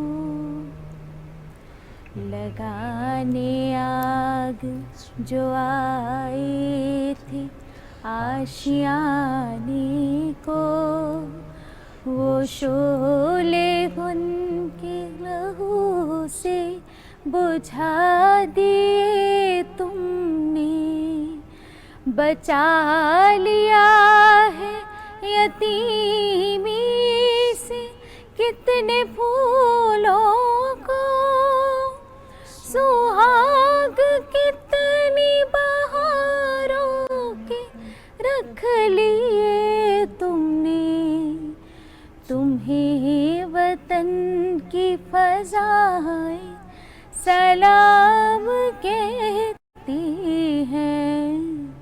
ए राहे हक के शहीदों। व्हाट अ वंडरफुल सॉन्ग, और क्या खूबसूरत कंपोजिशन और क्या खूबसूरत तरीके से मोहतरमा नूर जहां ने इसको गाया, और आपने बहुत अच्छे तरीके से निभाया। ये हमने कल भी हमारे साथ म्यूजिशियंस यहाँ पर मौजूद थे। सो मैं ये पूछना चाहता हूँ कि बहुत सारे आप आगे पीछे कॉन्सर्ट्स में या कहीं पर भी कुछ भी गाते हैं, लेकिन एक मिली जज्बा होता है, तो वो मिली नगमा गाने का या इस किस्म के पैट्रियोटिक सॉन्ग्स जो थे वो करने से क्या महसूस होता है?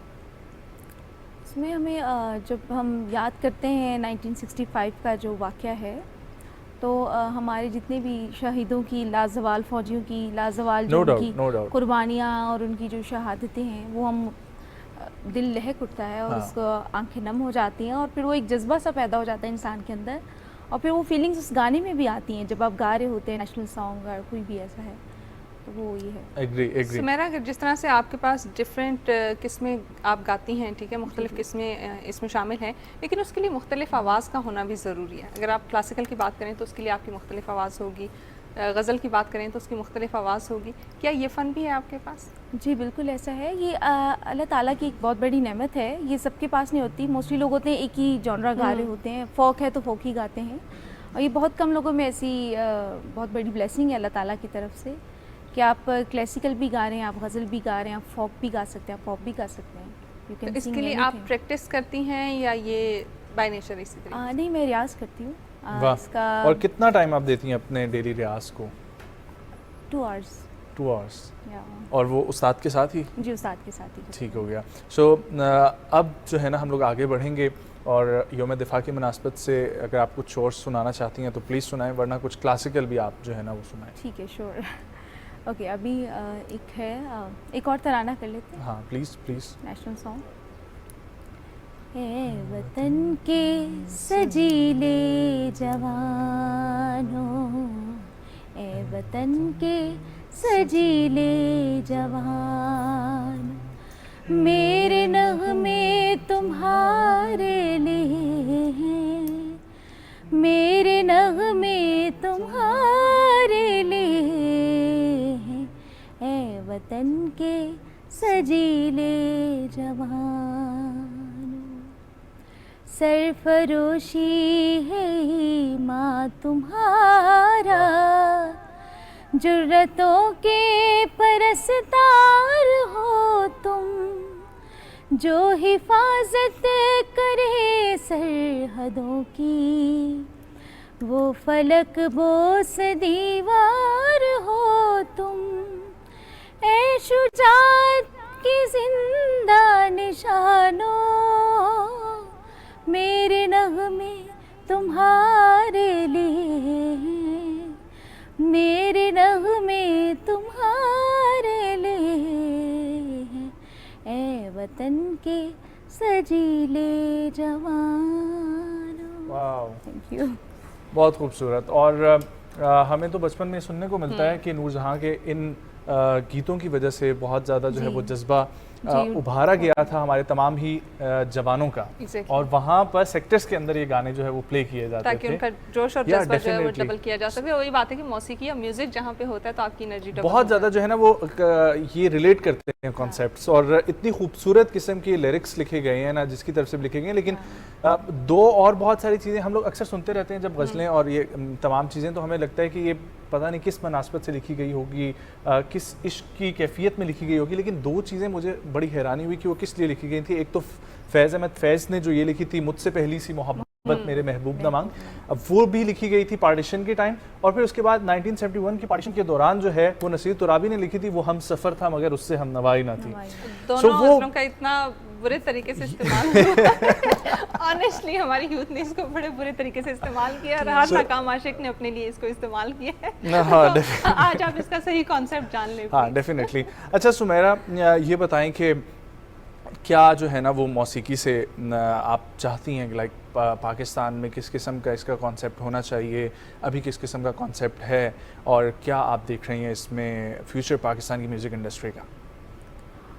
मुझे लगता है अभी बहुत काम होने वाला है, क्योंकि जैसे हमारा जैसे पिछला म्यूज़िक था पुराना वाला, वो सब ही हमारा जैसे कहते हैं एवरग्रीन था, सदाबहार, जो अभी भी अच्छा लगता है कानों को। और तो ये जो नए जॉनरा इनको आप पसंद करती हैं, जो आजकल काफ़ी है, इलेक्ट्रॉनिक जॉनरा भी चल रहे हैं, ठीक है, जेनजी, फिर हमारी जब से अब बच्चे आजकल जनरेशन जो है कुछ और पसंद करते हैं। बहुत कम, ज़्यादा नहीं। क्योंकि मुझे लगता है हमारे जो न्यू जनरेशन है वो जो पुराने हमारे जितने भी लेजेंडरी थे वो लोग बहुत मेहनत से आगे आए हैं। उन्होंने बहुत रियाज और बहुत प्रैक्टिस और फिर वो लोग आगे सामने आए हैं, मंजर आम पे आए हैं।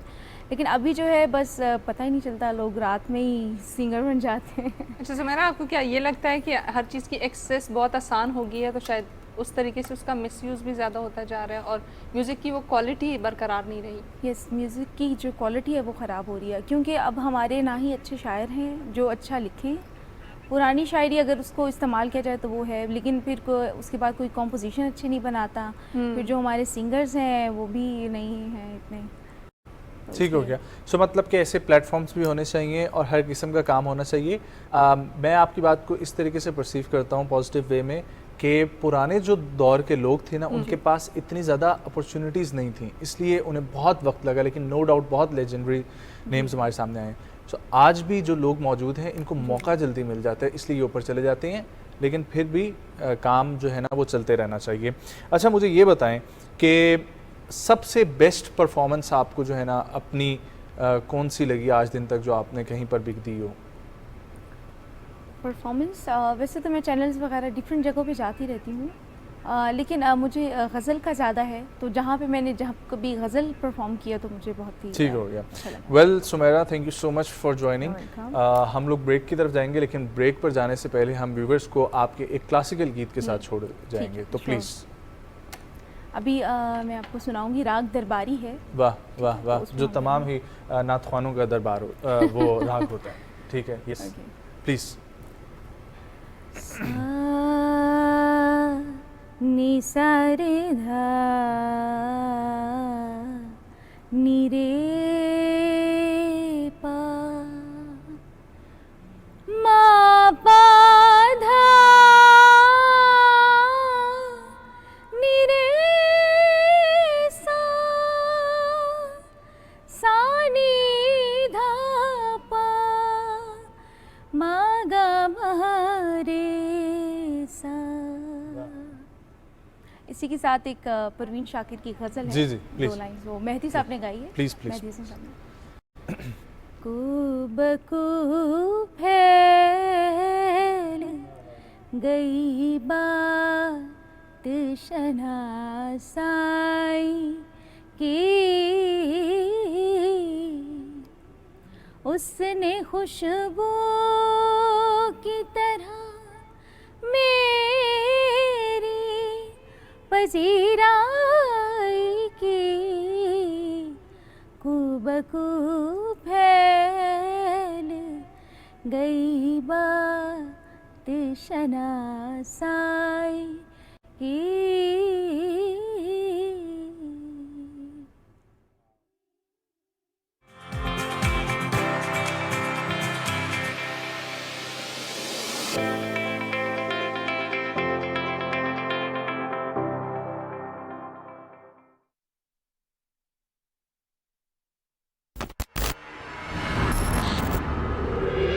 हमें हर वक्त दुश्मनों की चालों का मुकाबला करने के लिए तैयार रहना चाहिए। वो हमारे बिछाए हुए जाल में फंस जाएगा। आप इस कदर बेईमान कैसे हो सकते हैं? उस्मानी जल्द अज जल्द इस वबा से मुतासिर हो जाएं ताकि हम अपना मकसद हासिल कर लें। हमें ये मालूम करना होगा कि वो बारूद कहाँ इस्तेमाल करेंगे। दहशतगर्दी की इजाजत किसी को नहीं। अब्दुल हमीद मारा जाएगा। बस बारूद तैयार रखो। तो ये जाहिर है कि इस काम के पीछे वो हैं। मैं आपको बंदरगाह ले जाऊंगी, आप फरार हो जाएंगे। बंदरगाह पर एहतियात करें और महमूद पाशा को गिरफ्तार करें। महमूद पाशा से मुतालिक हर चीज का बंदोबस्त हो गया है।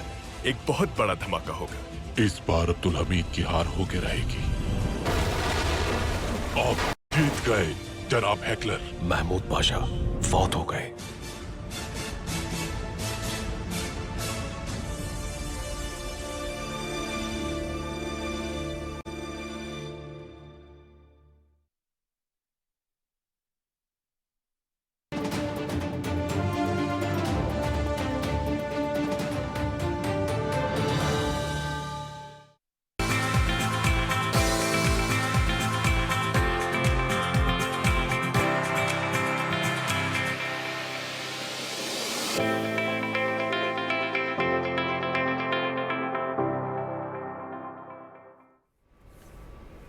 मौसम जिस तरीके से चेंज होता जा रहा है, इसके साथ साथ आपकी स्किन को भी बहुत सारी एलर्जीज होती जा रही है, और बिलखसूस एक मसला जो कि हर बदलते मौसम के साथ तमाम खवातीन, तमाम हज़रात को भी देखने को मिलता है, वो ये है कि उनके बाल बहुत ज़्यादा गिर रहे हैं। लेकिन इसका क्या सोल्यूशन किया जाए? मुख्तलिफ टोटके भी देखने को मिलते हैं, वो अप्लाई भी किए जाएँ।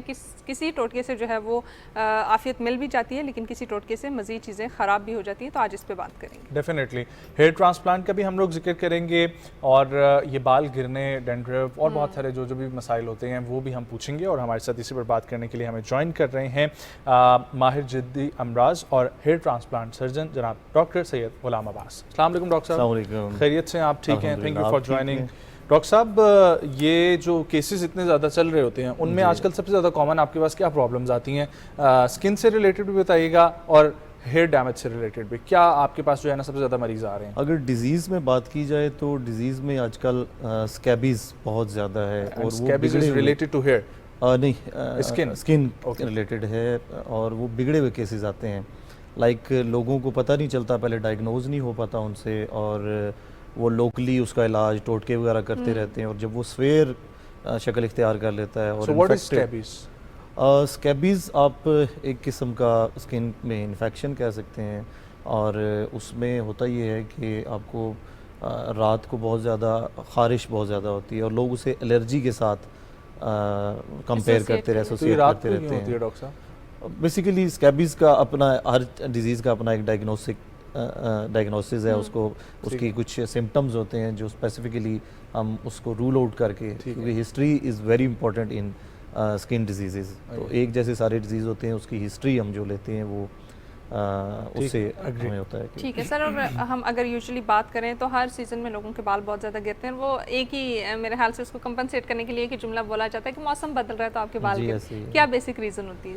बाल गिरने के काफ़ी ज़्यादा फैक्टर्स हैं, जैसे फूड इनटेक आपका, और आपकी जो जंक फूड लोग लेते हैं, स्लीप नहीं जिनकी प्रॉपर होती, उसके बाद कुछ लोगों का है कि स्ट्रेस फैक्टर होता है, जेनेटिक फैक्टर तो ऑब्वियस है, और इन्वायरमेंटल फैक्टर्स बहुत ज़्यादा हैं। कई जगह हार्ड वाटर है, उसकी वजह से काफ़ी ज़्यादा हो जाता है, डेंड्रफ की वजह से काफ़ी ज़्यादा हो जाता है। पहले तो उसकी जो कॉज है वो रूल आउट करनी चाहिए। तो नॉर्मली जो लोगों को ज़्यादा इशू आ रहा है वो उनकी sensitive skin, different products use करने की वजह से उनकी जो स्कैल्प है, जो सर की स्किन है, वो इतनी सेंसिटिव हो जाती है कि बाल उसे वो ग्रिप नहीं कर पाता, और उसके वजह से टूटना शुरू हो जाते हैं, या फिर वो बाल गिरना शुरू हो जाते हैं। तो पहले तो ये टोटकों से तो बिल्कुल भी, हाँ जी, पहले इसका डायग्नोसिस पहले बनना चाहिए। अच्छा, कोई डॉक्टर साहब, कई डॉक्टर्स इस पर बात करते हैं और कहते हैं कि होम रेमेडीज़ ठीक भी होती हैं, तो आपके नज़दीक कोई ऐसी, जिस तरह आप देखें एक हनी का यूज़ करना जी, या ये जो मायोनीज़ होती है इसका इस्तेमाल करना, और तेल तो एक कॉमन हमारे घर में डेली यूज़ होता है, फिर अंडे दही का इस्तेमाल करना, ये चीज़ें तो ठीक है ना? ये चीज़ें बिल्कुल ठीक हैं, लेकिन एक ख़ास क्वान्टिटी में। जैसे कि अंडे में विटामिन ई है, वो बहुत अच्छा है बालों के लिए, लेकिन उसको एक ख़ास क्वांटिटी है, उसके अंदर यूज़ करें। अब 10 अंडे अगर आप यूज़ करें, 10 अंडे कौन बेवकूफ़ यूज़ करे? आज के इतना महंगा अंडा है डॉक्टर साहब। 10 अंडे, 1 दर्जन अंडे बनते बालों पे, पूरे ख़ानदान के हाथ बाल हों तो फिर भी समझ आती है। जो लोग इस चीज़ को वाकई लेके कॉन्शियस हैं वो तो यूज़ करते हैं, या फ्रीक्वेंट यूज़ ना करें, बार-बार जो। हाँ जी। और दूसरा है कि जब भी ऑयलिंग करते हैं तो वो बहुत ज़्यादा मसाज या किसी से करवा लिया, और वो बहुत ज़्यादा इतना कि वो पहले ही वो हेयर जो है वो डेलिकेट स्ट्रक्चर है, तो उसको अगेन डॉक्टर साहब, I will come to scabies वाले पार्ट पे भी जी। अब स्केबीज वाला आपने बता तो दिया, वो सबसे ज़्यादा कॉमन आ रहा है, क्या पता लोगों को जिनको हो उनको पता भी ना हो कि ये हमें डिजीज़ है। रात के वक्त खारिश होती है, इसके अलावा और क्या? और उसके कोई दाने इस तरह अपीयर नहीं हो रहे होते। हम जो डायग्नोज करते हैं वो इस चीज़ से डायग्नोज करते हैं कि लोगों का स्क्रैच होने की वजह से जो ज़ख्म बने होते हैं उसकी वजह से हम कहते हैं कि ये इतना ज़्यादा स्क्रैच किया है तो ये डेफिनेटली स्केबीज़ कर रहा है। और अनफॉर्चुनेटली ये डायग्नोज ना होने की वजह से आजकल बहुत ज़्यादा पेशेंट हैं स्केबीज़ के, जो लोग any specific body area part जहाँ पर खारिश हो, एक्सेप्ट फेस, बाकी हर जगह पे। कोई एज ग्रुप जिसमें बहुत कॉमनली देखने को ये मिल रहा है? बच्चों में ज़्यादा है, या फिर वो लोग जो गट्ठे रहते हैं, जैसे कि जॉइंट फैमिली कह सकते हैं, या फिर जो सर्विंग पुलिस में, बैरक्स में जो लोग रहते हैं, या फिर जो आर्मी में है, सारे एक जैसे। इससे तो मुझे एक प्रॉब्लम समझ में आई कि हाइजीन बहुत ज़्यादा इशू, हाइजीन बहुत ज़्यादा इसके लिए इम्पोर्टेंट है। और दूसरा ये कि इसको समझना बहुत ज़्यादा इंपॉर्टेंट, क्योंकि एक बंदे को जैसे कि फॉर इंस्टेंस फ़ौज की मैं बात करता हूँ तो यस फ़ौज की बात करता हूँ तो फ़ौज में अगर होता है तो उनका एक डॉक्टर होता है जिसे ये पता है कि स्कैबीज़ किस तरह डायग्नोज करनी है, बेशक वो डर्माटोलॉजिस्ट नहीं है, तो फौरी तौर पे वो घर भेज देते हैं और कहते हैं कि ये उसका इसका स्पेसिफिकली ट्रीटमेंट है कोई 2 हफ्ते 3 हफ्ते,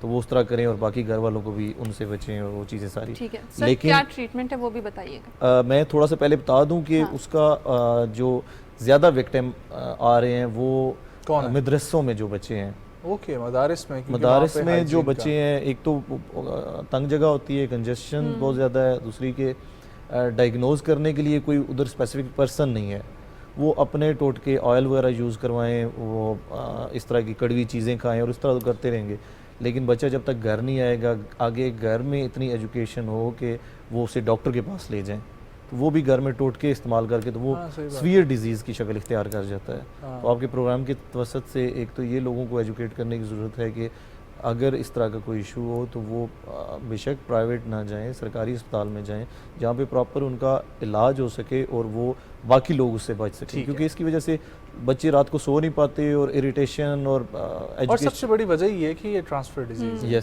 इससे ज़्यादा और इसकी तदारुक के लिए कोई इंपॉर्टेंट रीज़न हो ही नहीं सकता। मुझे ये बताएं कि इलाज क्या है? इलाज इसका पहले तो है कि जो आप के कपड़े जो हैं वो डेली वॉश होने चाहिए और डेली चेंज एटलीस्ट उस ड्यूरेशन में जिस ड्यूरेशन में ट्रीटमेंट चल रहा है, और जो कपड़े वॉश हो रहे हैं वो अलग से होने चाहिए, सारे लोगों के अंदर अगर मिक्स करके करेंगे तो उन्हें भी ट्रांसफ़र हो सकता है। जो बेड शीट्स हैं वो रेगुलरली चेंज होनी चाहिए, और जो बेड शीट्स हैं उन्हें धूप एक बहुत अच्छा एंटीसेप्टिक के तौर पे भी आप उसको इस्तेमाल कर सकते हैं, तो वो धूप में उन्हें कपड़ों को या फिर जो आपके बेड शीट्स हैं उन्हें रखना चाहिए और प्रॉपरली उनकी बेडिंग होनी चाहिए, तो उस वजह से वो बेहतर ठीक है। और इसके अलावा कुछ और आप लोशंस वगैरह का जो इस्तेमाल वो तो डेफिनेटली एक मेडिकल ट्रीटमेंट है, उसकी पूरी रिजीम है ट्रीटमेंट की, वो हम देते हैं, वो तो साथ साथ है, लेकिन बचने का ये तरीकाकार है कि उस जब अगर किसी को थोड़ी बहुत भी हो जाए या स्टार्ट हो तो उसी में लोगों को समझ लेना चाहिए कि दिस इज स्कैबीज और इट्स नॉट एलर्जी टाइप, और scabies is rhyming to rabies, तो वो भी ना एक वो जहन में आता है। ये भी बताइए स्कैबीज जो है वो क्या बाकी स्किन डिजीजेस को भी लीड करती है? बाकी स्किन डिजीज़ के साथ साथ उसका रिलेशन तो है, लाइक जब आप स्क्रैच उसे बहुत ज़्यादा करेंगे तो उसके जगह इन्फेक्शन होने के चांसेस हैं, और स्किन इन्फेक्शन जो है वो भी एक कंटीन्यूअस डिजीज़ है, और फिर लोगों को वो भी ट्रीटमेंट ना हो तो उसके अंदर फिर उसके साथ फीवर एसोसिएट कर जाएगा और बाकी चीज़ें भी उसके साथ साथ स्किन डिजीज़ की आती रहेंगी। तो फर्स्ट ये है कि पहले साथियों से अगर डायग्नोज कर लिया जाए तो उस चीज़ से बचा जा सकता है। ठीक है, अब ये बताएं जिस तरीके से आपने खुद ही बताया कि स्किन का सबसे ज़्यादा क्या प्रॉब्लम आ रहा है, हेयर का सबसे ज़्यादा क्या प्रॉब्लम सुनने में आ रहा है? हेयर में सबसे ज़्यादा आजकल जो प्रॉब्लम आ रहा है, पहले ये देखने में नहीं आया था कि फ़ीमेल्स में भी जो एलोपेशिया है, गंजपन फीमेल्स में नहीं था, लेकिन आजकल वो भी देखने में आ रहा है। उसकी बड़ी वजह ये है कि एक तो प्रोडक्ट्स का मिसयूज़ और मेल ट्रीटमेंट है, और ख़ुद से ही अपना ट्रीटमेंट बनाया हुआ और उस पर लोग चल रहे हैं, उसकी वजह से स्किन जो है वो बहुत ज़्यादा सेंसिटिव हो जाती है, और ये भी नहीं पता होता कि आपकी स्किन टाइप क्या है, उसको करना क्या है। लाइक फॉर इंस्टेंस के अगर आपको जस्ट बाजुकात इरिटेशन है, किसी भी चीज़ से हो सकती है, मौसम की वजह से ड्राइनेस हो सकती है, तो ड्राइनेस की वजह वो डैंड्रफ नहीं है जिसे हम कर रहे हैं कि कोई फंगल इन्फेक्शन के साथ जिसे हम कहते हैं रिलेट कर देते हैं, उसके साथ रिलेट कर देते हैं, और फंगल इन्फेक्शन की मेडिसिन भी खाते रहते हैं, और उसके साथ शैम्पूज़ भी वही वाले यूज़ करते रहते हैं, मार्केट में बहुत ज़्यादा आए हुए हैं, वो जस्ट जाके केमिस्ट से वो शैम्पू ले लेते हैं कि जी फंगल इन्फेक्शन के लिए, हालांकि वो जस्ट एक ड्राइनेस की वजह से आया हुआ है, जिसे आप थोड़ा बहुत ऑयलिंग से थोड़ा बहुत जेंटल मसाज करके उसको आप नॉर्मलाइज कर सकते हैं, लेकिन उसकी लोग क्योंकि कॉन्शियस हैं इसलिए। अच्छा डॉक्टर साहब, can you please tell us कि what is the right use of shampoo, like how we can use, क्योंकि बहुत ज़्यादा लोग ये भी कहते हैं, कुछ कहते हैं कि आप स्कैल्प का मसाज करें, कुछ कहते हैं कि सिर्फ बालों को वॉश करना चाहिए, सो ये राइट यूज़ क्या है? राइट यूज़ यही है कि स्कैल्प पे भी होना चाहिए, बालों पे भी होना चाहिए, लेकिन एक जो विगरसली हम यूज़ करते हैं कि हम लोग पता क्या करते हैं, टू बी वेरी ऑनेस्ट, यूं यूं यूं यूं यूं करते हैं। नहीं, उस तरह जस्ट उसको लाइक वॉश हो जाए, हेयर वॉश हो जाए, जो उसके ऊपर डर्ट वगैरह है या जो भी उसके ऊपर जो आपका नेचुरल ऑयल आया हुआ है वो वॉश आउट हो जाए, जस्ट इतना करना है। उसको बहुत ज़्यादा आपने जड़ से उखाड़ने की कोशिश नहीं करनी। दूसरी बात ये है कि लोग 2-2 दफ़ा दिन में शैम्पू करते हैं, तो वो नहीं करना चाहिए। कोशिश करें आप रोज़ाना शावर ले रहे हैं, दैट्स ओके, लेकिन शैम्पू रोज़ाना ना करें, शैम्पू रोज़ाना ना करें। हाँ, एक ये चीज़ भी बताइएगा कि बहुत सारे लोग कहते हैं कि शैम्पू को आप डाइल्यूट करके इस्तेमाल करें, वो कितना हेल्पफुल है? एक ही जैसा उसका है, कोई खास उसमें नहीं है चीज़ के कि आप कहेंगे डाइल्यूशन से कोई कम चीज़ हो जैसे कल मैं सुन रही थी, किसी ने बोला कि आप शैम्पू की अगर 1/3 क्वांटिटी लेते हैं तो उसमें बाकी जो है वो आप पानी को ऐड करके फिर आप यूज़ करें ताकि वो केमिकल ये है ना कि अगर आपके बाल बड़े हैं तो वो यूनिफॉर्मली सब हर जगह लग जाएगा, शैम्पू ज़्यादा नहीं यूज़ होगा और ज़्यादा अगर उसमें केमिकल्स हैं तो उससे आप बच सकते हैं। डेफिनेटली वो एक है, लेकिन आप यूज़ कम करें उसे, मतलब लाइक वीक में 2 दफ़ा। फिर हम क्या करें? बस वो नॉर्मली वॉश कर लें, नॉर्मली वॉश करें उससे। कोई कंडीशनर तो फिर यहाँ पर तो लोग ऐसे हैं जो डेली कंडीशन भी कर रहे हैं, डेली शैम्पू भी कर रहे हैं। यही उसकी वर्स्ट होने की वजह बन रही है। उसको हम देखिए हमारे बुजुर्गों के बाल हैं वो तो केमिकल एक्सपोजर बहुत ज़्यादा दे रहे हैं, सलामत है, बहुत ज़्यादा केमिकल एक्सपोजर दे रहे हैं। दूसरा इसका होता है कि अगर आप पहले तो अगर बहुत ज़्यादा एक्सेसिव हेयर फॉल है तो then you should go for the treatment options हैं, मेडिकल ट्रीटमेंट भी है और एस्थेटिक प्रोसीजर्स भी हैं। ठीक है। मेडिकल ट्रीटमेंट में हम यूजुअली बायोटिन देते हैं, विटामिन ई देते हैं और विटामिन डी देते हैं, उसकी वजह से भी जो फैक्टर्स हम कम कर सकते हैं। लेकिन जो एस्थेटिक प्रोसीजर्स हैं उसमें PRP माइक्रो नीडलिंग बहुत ज़्यादा इफेक्टिव है। और अभी तक जो इंटरनेशनली जो अभी तक बाल गिरने का ट्रीटमेंट, अभी तक बेस्ट जो ट्रीटमेंट है वो सिर्फ PRP और माइक्रो नीडलिंग है। ठीक है। ये सल्फेट फ्री शैम्पूज जो हैं ये कितने हेल्पफुल हो सकते हैं आपकी बालों की हेल्थ को मेंटेन करने के लिए? बेहतर है आप ज़्यादा हर्बल की तरफ जाएं। जो लोग हर्बल की तरफ जा रहे हैं, आजकल वैसे ट्रेंडी भी है कि लोग बैक टू नेचर आ रहे हैं और हर्बल की तरफ जाएं तो वो ज़्यादा बेटर है। मेडिकेटेड सिर्फ आप डिज़ीज़ में यूज़ करें। अगर डिज़ीज़ है कोई आपको, जैसे कोई फंगल इन्फेक्शन है या फिर कोई एक्जिमा या फिर एक्स्ट्रा सेंसिटिव स्किन है तो उसकी तरफ जाएं। अदरवाइज़ आपको मेडिकेटेड शैम्पू की तरफ नहीं जाना चाहिए। ठीक है सर। कोई ऐसी आपकी डाइट में एक आध एलिमेंट हो जो कि आप लें तो आपके बाल या स्किन हेल्दी रह सकते हैं? डाइट में काफ़ी सारी चीज़ें हैं, जैसे एलोवेरा है, एग है, और बहुत अच्छा है। विटामिन ई उसमें होता है, वो स्किन के लिए बहुत अच्छा है। बाकी आप फ्रूट्स में सब कुछ ले सकते हैं, स्पेशली जो आपका मौसमी फ्रूट होता है वो आपके इन्वायरमेंट के लिहाज से उसके अंदर चीज़ें होती हैं जो उस मौसम में आपको इफेक्ट ज़्यादा दे रही होती हैं, तो वो आप फ्रूट्स लेते हैं। जूसेस का इस्तेमाल अगर करें तो वो बेहतर ज़्यादा रहेगा। Well, thank you so much doctor Syed Ghulam Abbas for joining. बहुत अच्छा लगा आपसे बात करके। आई होप कि हम लोगों ने जो चीज़ें डिस्कस की हैं लोग उसको अप्लाई भी करेंगे। और मुझे नई चीज़ सीखने को मिली कि शैम्पू जो है वो हफ्ते में 2 दफ़ा इस्तेमाल करते हैं, तो आप लोग भी इसको इस्तेमाल करें और फिर देखेंगे बाल आपके बचते हैं या जो हैं वो भी उड़ जाते हैं। खराब हो जाए। एक ब्रेक हमारे साथ रहें।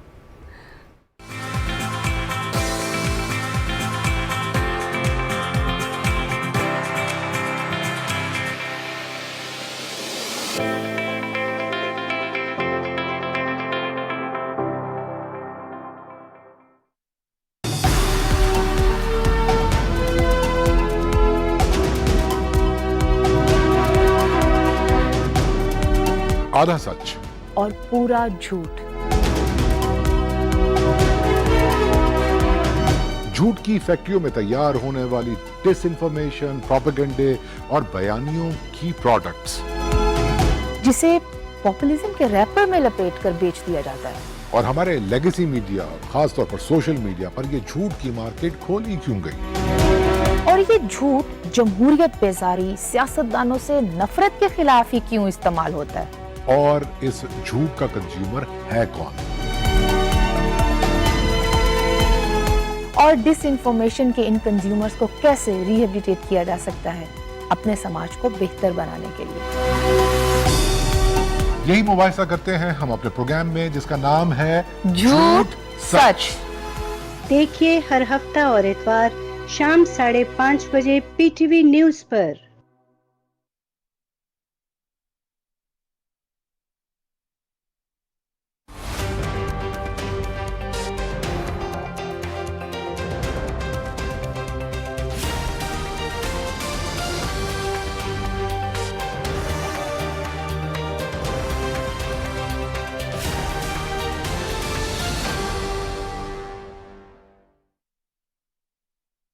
कुरानी आयात और अहादीसे नबवी सल्लल्लाहु अलैहि वसल्लम का एहतराम हम सब पर फर्ज है। ताज़ीरात पाकिस्तान के सेक्शन 295 बी के तहत कुरान पाक की तौहीन काबिल सजा जुर्म है, जिस पर उम्र कैद की सजा हो सकती है। इसको गंदगी या रद्दी में ना फेंका जाए।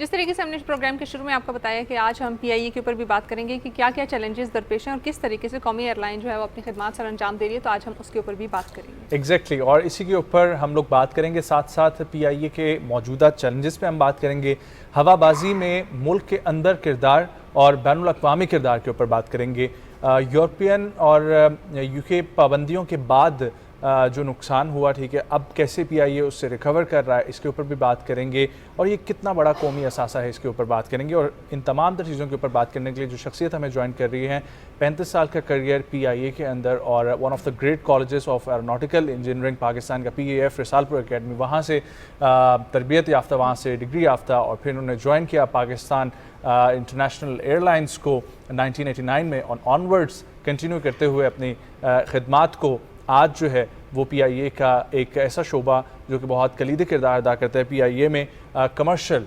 सो चीफ कमर्शियल ऑफिसर PIA जनाब नौशरवान आदिल साहब हमारे साथ मौजूद हैं। अस्सलाम वालेकुम सर। वालेकुम गुड मॉर्निंग, खैरियत से आप? बहुत शुक्रिया जी, इनवाइट करने का बहुत आपका आने के लिए बहुत शुक्रिया, thank you so much. Sir बात का आगाज़ करते हैं। बहुत अरसा आपने PIA को सर्व किया और बहुत करीब से आपने हर डिपार्टमेंट को जो है ना स्क्रूटनी की, देखा होगा, तो पहले तो ये बताएं कि PIA की लेगेसी अप्स एंड डाउन्स कैसे चलते रहे और आज PIA को कहाँ पर खड़ा हुआ आप देख रहे हैं? अल्हम्दुलिल्लाह जी, PIA और पाकिस्तान ये दोनों इकट्ठे चलते हैं। हाँ, इसी तरह और इनसेपरेबल हैं। PIA का जहाँ नाम है पाकिस्तान, उसके साथ साथ है हम लोग नेशनल फ्लैग कैरियर हैं। इसकी जितनी भी ट्रेडिशंस हैं उसके कस्टोडियन हैं। सो अल्लाह का बड़ा करम है कि PIA माशाल्लाह उन तमाम मुश्किलात से, जैसा आपने कहा, अप्स एंड डाउन से गुज़र के आज उस नहज पे खड़ी है कि जो फॉरेन इन्वेस्टर्स हैं वो देख रहे हैं कि PIA की जब रीस्ट्रक्चरिंग होगी तो कौन आके इस कौमी इदारे को आगे बढ़ने में मदद करेगा जी। अगर मैं इस डे के हवाले से ही बात करूं तो PIA का ना जी, हमने कल एक नया स्लोगन इंट्रोड्यूस किया, which is the custodian of independence. चाहे 6 सितंबर हो, जंग के हालात हों, PIA एक आर्म बन जाती है डिफेंस फोर्सेस की। इसमें आपको ट्रुप्स की मूवमेंट हो जाए, सामान एक जगह से दूसरी जगह ले जाना हो, तो PIA का रोल तो चाहे 1965 की जंग हो, 1971 की जंग हो, चाहे कोई आफात हो हमारे। बेशक जी, आपने देखा कोविड में हमने तकरीबन 2.5 लाख पैसेंजर्स को पूरी दुनिया से वापस अपने मुल्क में लेके आए, जब कोई और एयरलाइन जाने से इनकार कर रही थी जी। काबुल जैसे मुल्क में, शहर में जहाँ पे हम गए, और सारे यूरोपियंस जो वहाँ पे स्टैंडर्ड थे जी, आपने पाबंदियों का जिक्र किया, यानी वो सब हमारे जहाज़ पे बखुशी बैठ के पाकिस्तान आ गए। तो अल्हम्दुलिल्लाह PIA आपको हर जगह, और ऑनेस्टली जब ये जहाज़ उतरता है ना जी किसी बाहर के मुल्क में और हम अपना फ़्लैग उतरते हुए देखते हैं, तो वो एक इमोशनल जज्बाती वाबस्तगी, हम लोग एक जज्बाती कौम है जी, तो हम PIA को तो उसी नज़र से देखते हैं। सही बात है। तो अल्हम्दुलिल्लाह जी, PIA माशाल्लाह बहुत अच्छी इस वक्त है। हमने हाईएस्ट एवर रेवेन्यू अर्न किया 1 अरब रुपए एक दिन में। हमने हाईएस्ट एवर रेवेन्यू अचीव किया 24 अरब एक महीने में। हज की खिदमात हो, उम्रा हो, अरबाइन हो। मैं वही कह रहा हूँ ना कि PIA एक ऐसी चीज़ है, एक ऐसा कौमी असासा है कि वो पाकिस्तान का, वो आपने जो बात की बस वहीं पर बात कंप्लीट हो जाती है कि फ्लैग कैरियर, और जहाँ पर भी लैंड करता है तो पाकिस्तान का झंडा उतरता है वहाँ पे। और अगर से कुआलालंपुर से कुछ चढ़ता है ना जी, तो वो समझता है वो 6 घंटे पहले ही पाकिस्तान में पहुँच गया जी।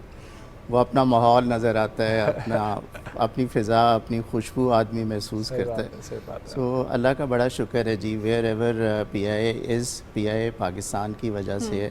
और मुझे खुशी है कि PIA पाकिस्तान का एक तशख़्ख़ुस उजागर करने में बहुत अहम किरदार अदा करती है। बिल्कुल ऐसे सर पीआईए पाकिस्तान की सबसे बड़ी एयरलाइन है और आप ये बताइएगा कि मुल्की हवाबाजी की सनत में किस तरीके से पीआईए अपना किरदार निभाती रही है और आज भी निभा रही है। मिनिस्ट्री ऑफ एविएशन जो हमारा इदारा है जी, मिनिस्ट्री है, वो उसकी जितनी भी पॉलिसीज़ हैं उनमें पीआईए का बहुत कलीदी रोल होता है जी। और उसमें बीइंग अ बिग ब्रदर जो है ना जी, पीआईए की ये बहुत हमेशा से कोशिश रही है कि जितनी हमारी और एयरलाइंस आ रही हैं आगे बढ़ने में, तो एक ऐसा एविएशन का माहौल जो है मुयस्सर किया जाए जिसमें पीआईए को लीड करे। हम मार्केट डेवलप करते हैं, बाकी सारी एयरलाइंस उन मार्केट्स में बग़ैर किसी इन्वेस्टमेंट के फ़ौरन अपनी फ़्लाइट्स लगा देती हैं। सो जो मैंने एक बिग ब्रदर वाला वर्ड इस्तेमाल किया ना जी, पीआईए उस ज़ुमरे में आता है कि हमने सबको लेके चलना है।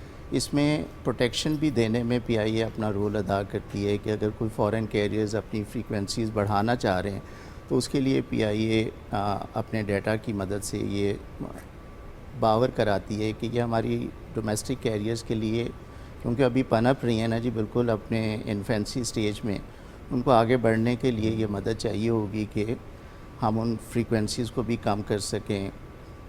अभी फ़िलहाल अपनी एयरलाइंस को मौका दें। अब हज हो, उम्रा हो, माशाल्लाह 240 मिलियन की मार्केट है जी। इस मार्केट के लिए तो हर कोई अपनी नज़रें जमाए बैठा है कि जी किसी तरह इस मार्केट से पैसेंजर्स को ले जाए, बट वो पहला हक पाकिस्तानी एयरलाइंस का है जी।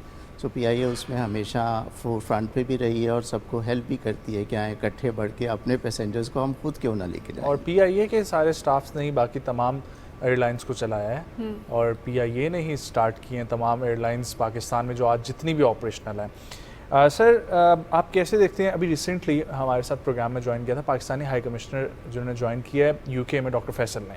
सो उन्होंने बोला हमारा भी ये टारगेट है कि यूके तक डायरेक्ट फ़्लाइट्स जो है ना पीआईए की हों। और तो सर इसी के साथ ये सवाल ले लें कि बाकी ऐसे कौन से ममालिक हैं जहाँ पर अभी फ़्लाइट एक्सेस नहीं है, सो उनके लिए पीआईए क्या काम कर रहा है?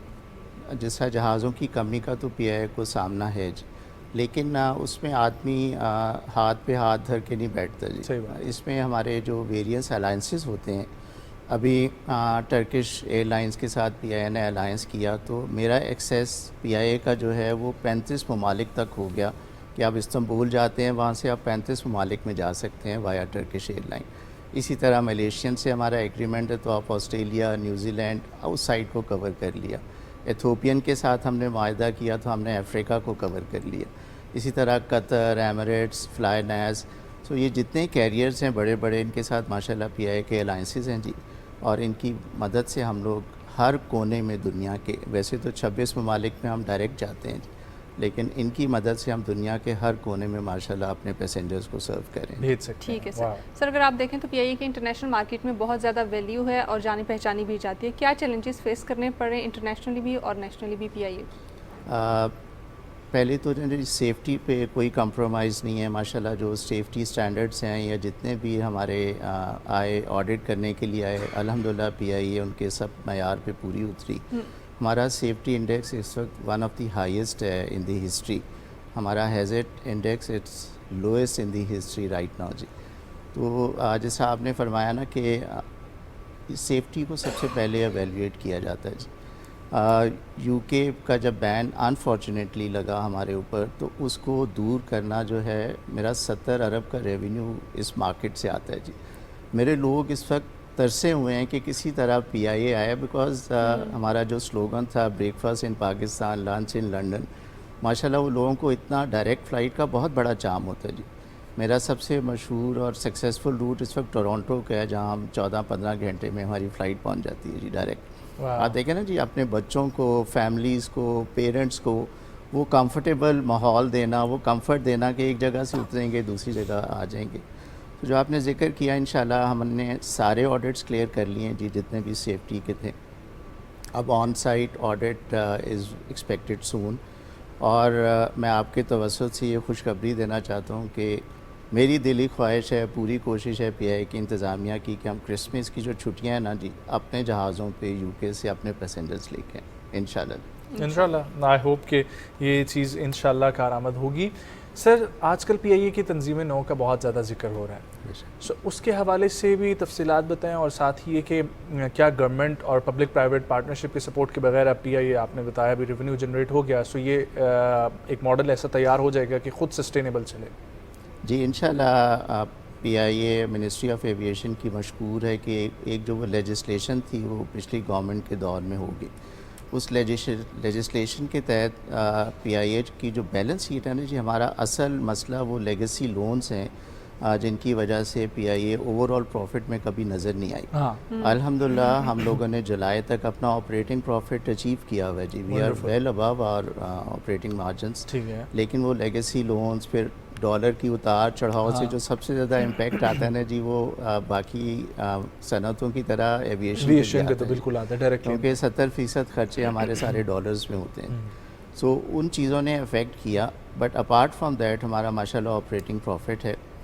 और जो गवर्नमेंट ने अब जो सिम तय की है ना जी, जिसमें रीस्ट्रक्चरिंग का आपने नाम लिया कि अगर बैलेंस शीट रीस्ट्रक्चर हो जाए और ये लेगेसी लोन्स और एसेट्स ये सारे एक जगह पार्क हो जाएं और गवर्नमेंट की क्योंकि इदारा है और गवर्नमेंट इनकी ओनरशिप लेती है, तो आई अश्योर यू के ऑपरेटिंग प्रॉफिट जैसा मैंने जिक्र किया माशाल्लाह 10 अरब से ज़्यादा है टिल जुलाई। सो और 240 मिलियन की आपकी पॉपुलेशन हो, तो कौन है ऐसा एयरलाइन या इदारा या इन्वेस्टर जो इस पे आने के लिए कोशा नहीं होगा जी। आई एम श्योर वो एक प्रोसेस कंप्लीट हो जाएगा आने वाले चंद महीनों में, और ये PIA के लिए बहुत बेनिफिशियल, मुल्क के लिए बहुत बेनिफिशियल होगा जी। नो डाउट एक बहुत बड़ा इदारा है, अगर ये सस्टेनेबल हो जाए तो बहुत सारी और चीज़ें बेहतर हो जाएंगी इंशाल्लाह जी। बिल्कुल मैं तो देखता हूँ कि मुझे तो स्काई इज़ द लिमिट इंशाल्लाह। सर जिस तरह से आपने थोड़ी देर पहले या शुरू में ही जिक्र किया कि PIA के जहाज़ देख के वो बड़ी अपनाइत सी होती है और लगता है कि आप ऑलरेडी अपने मुल्क में मौजूद हैं, ऑफ कोर्स बहुत सारी आवाम की एक्सपेक्टेशंस भी होंगी, उनको आप क्या मैसेज देना चाहेंगे? अभी लेकिन जब तक PIA नई जिद्दत के साथ आगे नहीं बढ़ेगी हम बहुत पीछे रह जाएंगे जी। इन फ्लाइट एंटरटेनमेंट एक बेसिक चीज़ है जो PIA अभी तक नहीं दे सकी थी, बट इस प्रोग्राम के तवस्सुत से इंशाल्लाह नेक्स्ट मंथ हम वो भी इंट्रोड्यूस कर रहे हैं जी। हमने जहाज़ों की सीट्स के हवाले से काफ़ी काम किया है, कैबिन के इंटीरियर के हवाले से किया है। तब आप जब 320 एयरक्राफ्ट में बैठते हैं तो आपको अच्छा एक एम्बियंस नज़र आता है कि जी बड़ा प्यारा जहाज़ लग रहा है। पूछना चाह रहा था बीच में, इसको भी ऐड कर लें, मियां नवाज शरीफ ने एक इनिशिएटिव लिया था PIA प्रीमियर सर्विसेज, वो शुरू हुई थी, तो वही सर के लोग चाहते हैं कि लग्जरी PIA जो है ना वो दे, तो उस हवाले से क्या? जी बिल्कुल, जैसा अगर आज 14 घंटे की फ़्लाइट है तो सीट तो कंफर्टेबल होनी चाहिए ना जी, इन फ्लाइट एंटरटेनमेंट होना चाहिए। सो इन फ्लाइट एंटरटेनमेंट जैसा मैंने कहा अगले महीने से आ जाएगा जी। फिर लोगों की एक ये भी ख्वाहिश होती है कि वो अपने घर बैठ के टिकट को हासिल कर लेना जी, बजाय कि आप जाएं और अपना वक्त अपना ज़िया करें। तो वो डायरेक्ट सेलिंग के हमने चैनल्स ओपन करने शुरू कर दिए हैं, कोलैबोरेशंस वेरियस अलाइंसेस कर रहे हैं ताकि लोगों को उनके डोर स्टेप पे सहूलियात मिल जाएँ। कॉल सेंटर की फ़ैसिलिटी बहुत बड़ी फ़ैसिलिटी है जी, आप सिर्फ कॉल करें, आपका टिकट चेंज करना है, बुकिंग करनी है, टिकट इशू करना है, सो वो सारी फ़ैसिलिटीज़ आप जस्ट अ कॉल अवेज। तो ये सारी चीज़ें अल्हम्दुलिल्लाह PIA में इंट्रोड्यूस हो रही हैं। एंड आई टेल यू कि जितनी रेजिलियंस हमारी कौम में है ना जी, उससे ज़्यादा आपको PIA के इदारे में और उसके लोगों में नज़र आएगी। और कोई शक नहीं है कि पास्ट ग्लोरी का हम बहुत जिक्र करते हैं, मुझे आने वाले दिनों में PIA बुलंदियों को और अज़मतों को छुएगी, मुझे इसमें कोई शक नहीं है इंशाल्लाह। अच्छा सर, एनी स्पेसिफिक थिंग जो आप लास्ट में कहना चाहें, कोई बात करना चाहें? मैं PIA आपकी अपनी है जी, PIA और पाकिस्तान इकट्ठे हैं। जिससा हमने शुरू में कहा कि PIA हर मुश्किल वक्त में खड़ी है, पाकिस्तान के अवाम इसके साथ खड़े हैं। ये इतना स्ट्रॉन्ग ब्रांड है ना जी, इसको आप न्यूट्रल ब्रांड तो कह ही नहीं सकते।